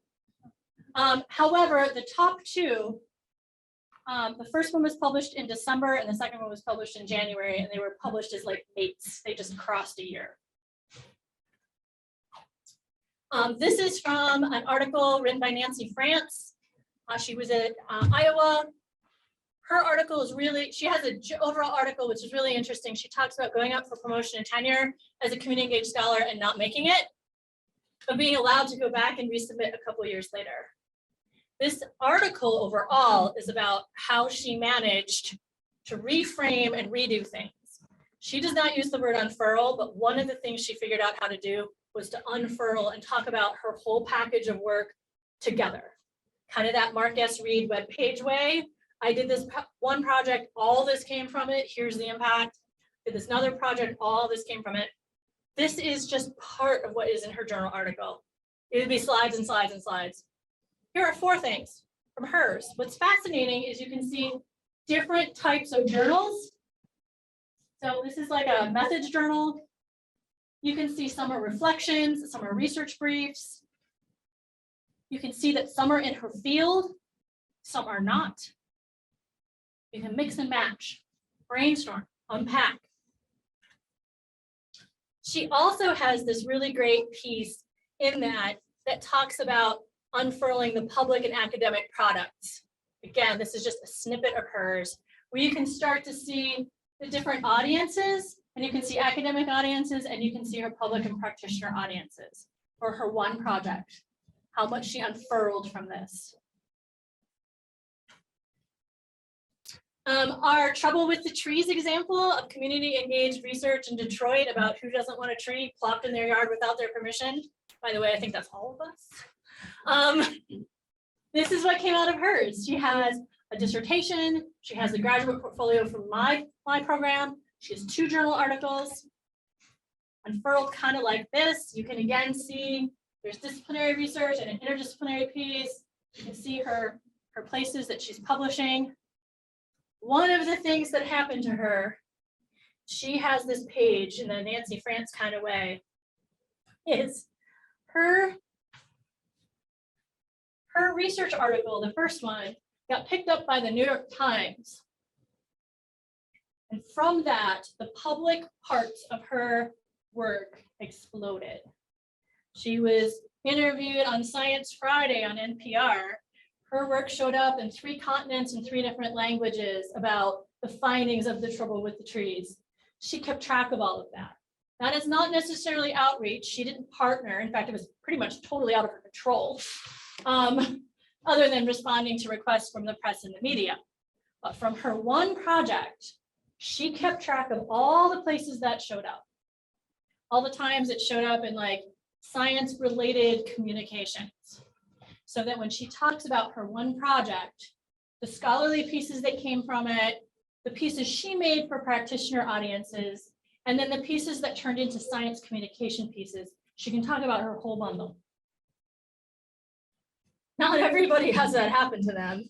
I surely have not had that happen to me. And I can tell you it was very overwhelming at the moment for her. So you can unpack your project. You can unfurl your project.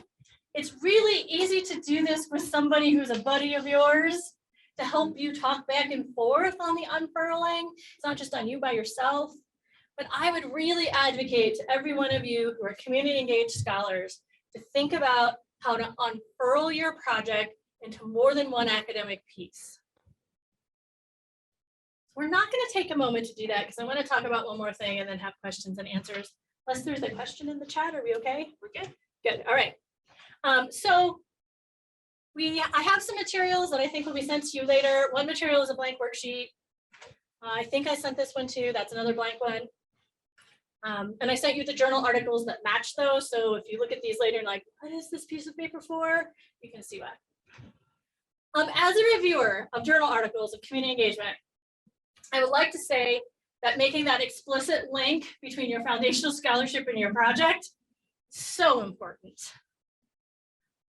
Referring to your work appropriately. If you're doing outreach, call it outreach. That's fine. Outreach is good. It's important. It is not engagement. If you're doing an outreach project and your entire article calls it an engagement project, we will know as reviewers, we're sending it right back to you.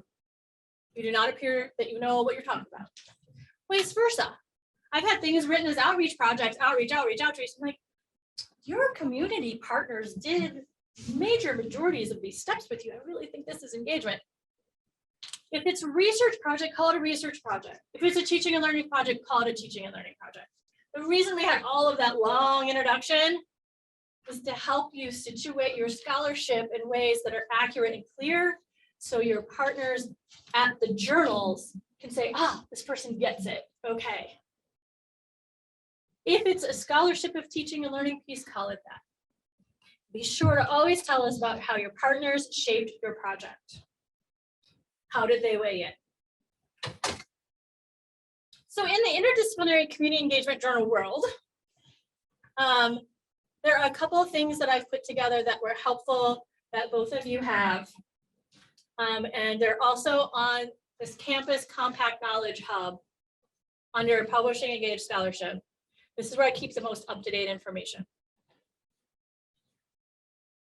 One piece is, what is this called? Portrait, where I've listed out the community engagement journals. They're a little bit color-coded, which I'll tell you about in a minute. And I have the title, who publishes it, how often it comes out, how many articles are in each journal, and what are the journal sections. This is an important tool if you're trying to gauge where to put your article and you want a higher chance of being accepted. So if we think about this, this top one comes out once and they're 10. Second one comes out 2 and they're 10. All of a sudden, that's your chance of 1 in 10 or 1 in 20. Right, they're 20 opportunities. Down here, they're 14 opportunities. So to think about it that way a little bit. There's a second piece that's a long ways piece. This is if you know and you've unfurled and you have a type of article you'd like to write. Maybe you want to write a reflection. Maybe you want to write a really quick practice from the field piece about this gem you've come up with. You don't know where to put it. You read the top to figure out the type of article, and you find the bullet point, and then you read to find the journal this way. So I've done that with the major community engagement, interdisciplinary community engagement journals, as tools for you to help you find where to place it. But I think many of you are going to want to place things in your disciplinary journals, and maybe not these journals, and that is okay. I share these 2 tools. I'm going to go back, because you could sit down on a long weekend, pull out the main journals in your field that do a little community engaged publishing, and make this tool, this cheat sheet for yourself. You can make this cheat sheet for yourself for your own set of journals. And then anytime you have to go to publish something, you're not starting from scratch to figure out where do I place my journal article. You just pull out your cheat sheet tool and go, okay, I get it. You know, if I want some kind of quick 5 to 8 page practice note from the field, I've got 2 choices here and here. You don't have to read every one to find it. So a couple additional tips, and then we're going to wrap up with some questions and answers. So you unfurled. Your beautiful fern is like as big and as wide, and there are fronds everywhere. And you've come up with a 14 million things you can publish. You should not publish all of them. Do not do that. That was brainstorming. This is prioritizing. 2 steps. What is the easiest thing for you to publish? What's a low-hanging fruit? What can you get out there quickly? Going back to Whitney Owen, that gets you that momentum. That gets you that confidence. Of course, you're going to quote yourself in the next one, right? So think about that. Think about what you're most passionate about. You would love to get this story out to people. You're proud of it. You're excited. You want to share what that was like. Maybe it's a breakthrough. You want to share that breakthrough in your field. You need to think about what counts for you, where it counts, how to place it. One of the things that's a little hard at my campus is we've got a lot of really great senior mentors that got through promotion and tenure 20 or 30 years ago, 20 years ago maybe. And the rules have kind of changed in the meantime. So as you think about advice that you get from within your department or your university about where to publish, you all have critical thinking skills. Think about whether this advice is advice you want to follow, or if you want to talk to 3 or 4 people, triangulate their advice and follow that. Browse different journals. I do this, you know, back when I used to travel at airports, do my airport reading. Who's publishing what was interesting, skim, skim, skim. Think about the topics and the kinds of articles this middle piece is unfurling. Think about community partner voice. We've talked about that. I think it's really important to think about the style and the tone. Do you want to put photographs? Do you want to put instruments? Do you want to put like other figures to show the engagement? Some of those community engagement journals love all those extra pieces. Really want to see them. That makes that a different option than maybe a more standard disciplinary journal where it's just really tried and true. And the messy, interesting, fun parts of your community engagement can't show up there. Or if you're like me, I'll publish that disciplinary article and then I have all these leftover good bits of stuff. Not thinking too much about Thanksgiving, but like the stuff in the bottom of the pan that you make the gravy out of, all those good yummy bits that don't fit in the standard disciplinary journal. The yummy bits will fit in a community engagement journal. I like the yummy bits. And then think about how the journal article is structured. As a reviewer, I one time got a journal manuscript that the introduction, I'm not making this up, was 12 double-spaced pages. In a journal that the introduction was typically 2 paragraphs. This person never, ever once looked at the journal they were submitting to. That one was so hard to figure out how to even start to give suggestions on making this better. Take a look really deeply. I was working with a dissertation student this summer, and she wanted to publish in this journal CHOLE, please do not ask me what that stands for. She did focus group research. So we took a look at that journal and we looked at 2 recently published focus group manuscripts published in their journal to figure out how the articles were structured. And you'll forgive me because I'm going to flip back and forth a little bit. So introduction, 3 paragraphs. Introduction, 9 paragraphs. Introductions are 3 to 9 paragraphs. Theoretical framework and lit review, 9 paragraphs with subheadings, 11 paragraphs, 3 subheadings. Okay, we got emphasis on that. Description of the community or the campus, the context, not here. Whole section here. Interesting. Methods, 4 paragraphs. Methods, 7 paragraphs. Now we've got the range, right? Findings, this is qualitative focus groups, remember? These findings were by theme. The themes included the number of people and information about who said it. Over here, 15 paragraphs, 3 main themes, so not by theme, long indented quotes. Everybody had a student in. Okay, so there's some variation in how you do that focus group write-up. There are gonna be some decisions we have to make because those do not look the same in the middle. Discussion, 4 paragraphs. Discussion, not actually any final discussion, but recommendations in a numbered list. The slide had no limitations. Who writes research without limitations? So not good.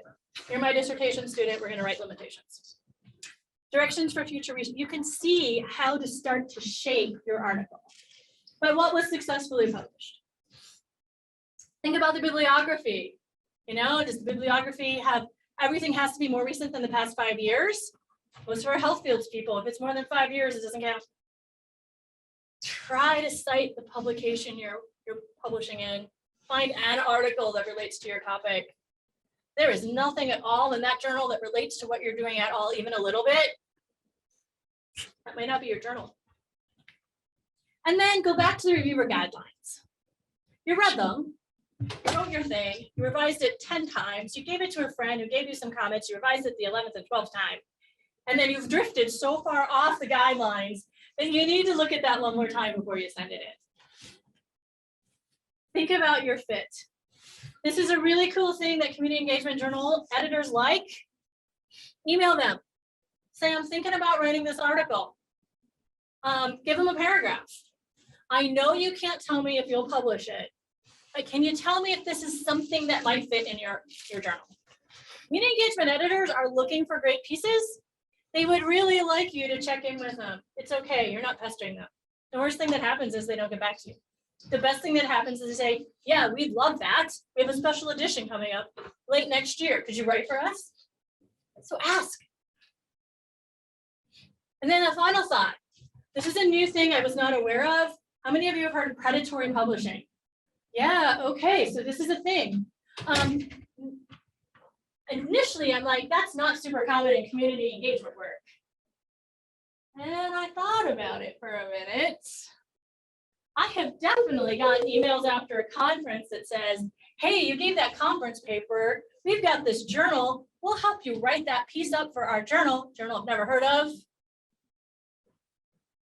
So be really careful. You don't want to accidentally send your fabulous community engagement work to a journal that's not legit or real, because they may or may not publish it, and then you've turned it in and you can't take it back.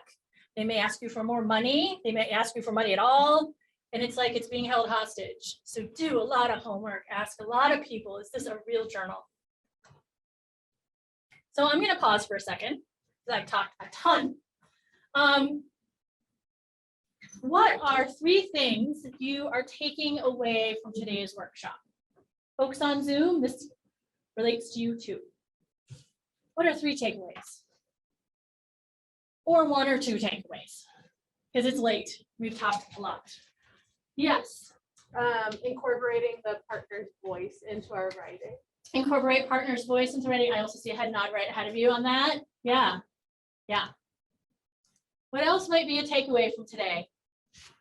The unfurling. The unfurling. Breaking it apart. Yeah. Breaking it apart. Yeah. Yeah.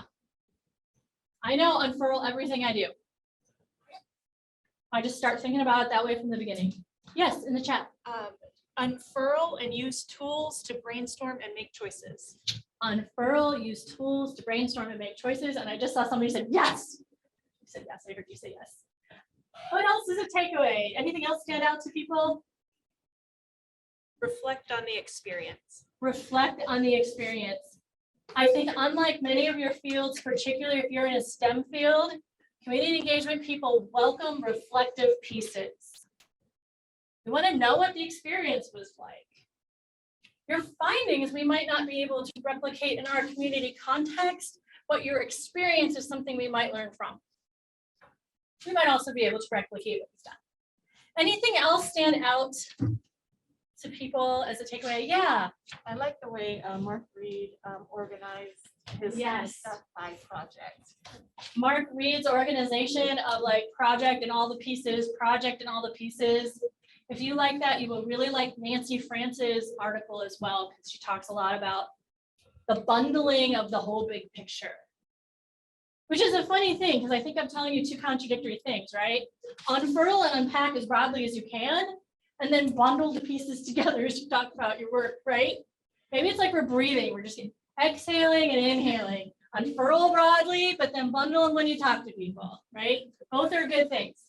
Can't just keep breathing in. Anything else stand out to folks as takeaways? Okay, then I have one more reflection question for you, because for community engagement people, we reflect. What is one question you might ask as a follow-up about your community engaged writing that you would ask a mentor or a colleague? Based on things you've heard today, what's a question you might ask as a follow-up to someone else?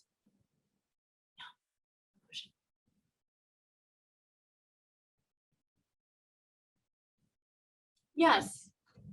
So I'm super new to this. I'm a new librarian. I'm new here to the library. But I'm thinking about, getting some things published, but I love the idea of the community engagement. And I would probably ask my mentor, I'm in the digital scholarship area here. And I would probably ask my mentor how we could reach, because right now I'm engaged with the ETDs, the electronic theses and dissertations. I would probably ask her who we could reach out to in the community, because so much of Lubbock is Texas Tech. Like, Yes. it's all about Texas Tech.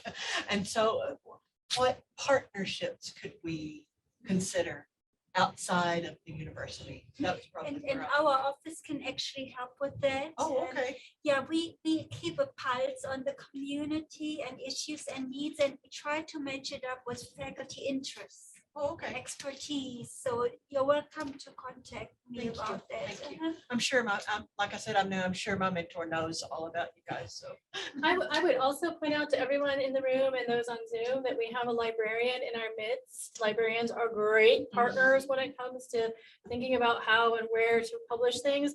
And because this person has come to a community engagement thing, there's at least an interest. Librarians are great helpers in this endeavor. Please don't forget to talk to them. Anything else you might ask a mentor or a colleague as a follow-up to today's workshop?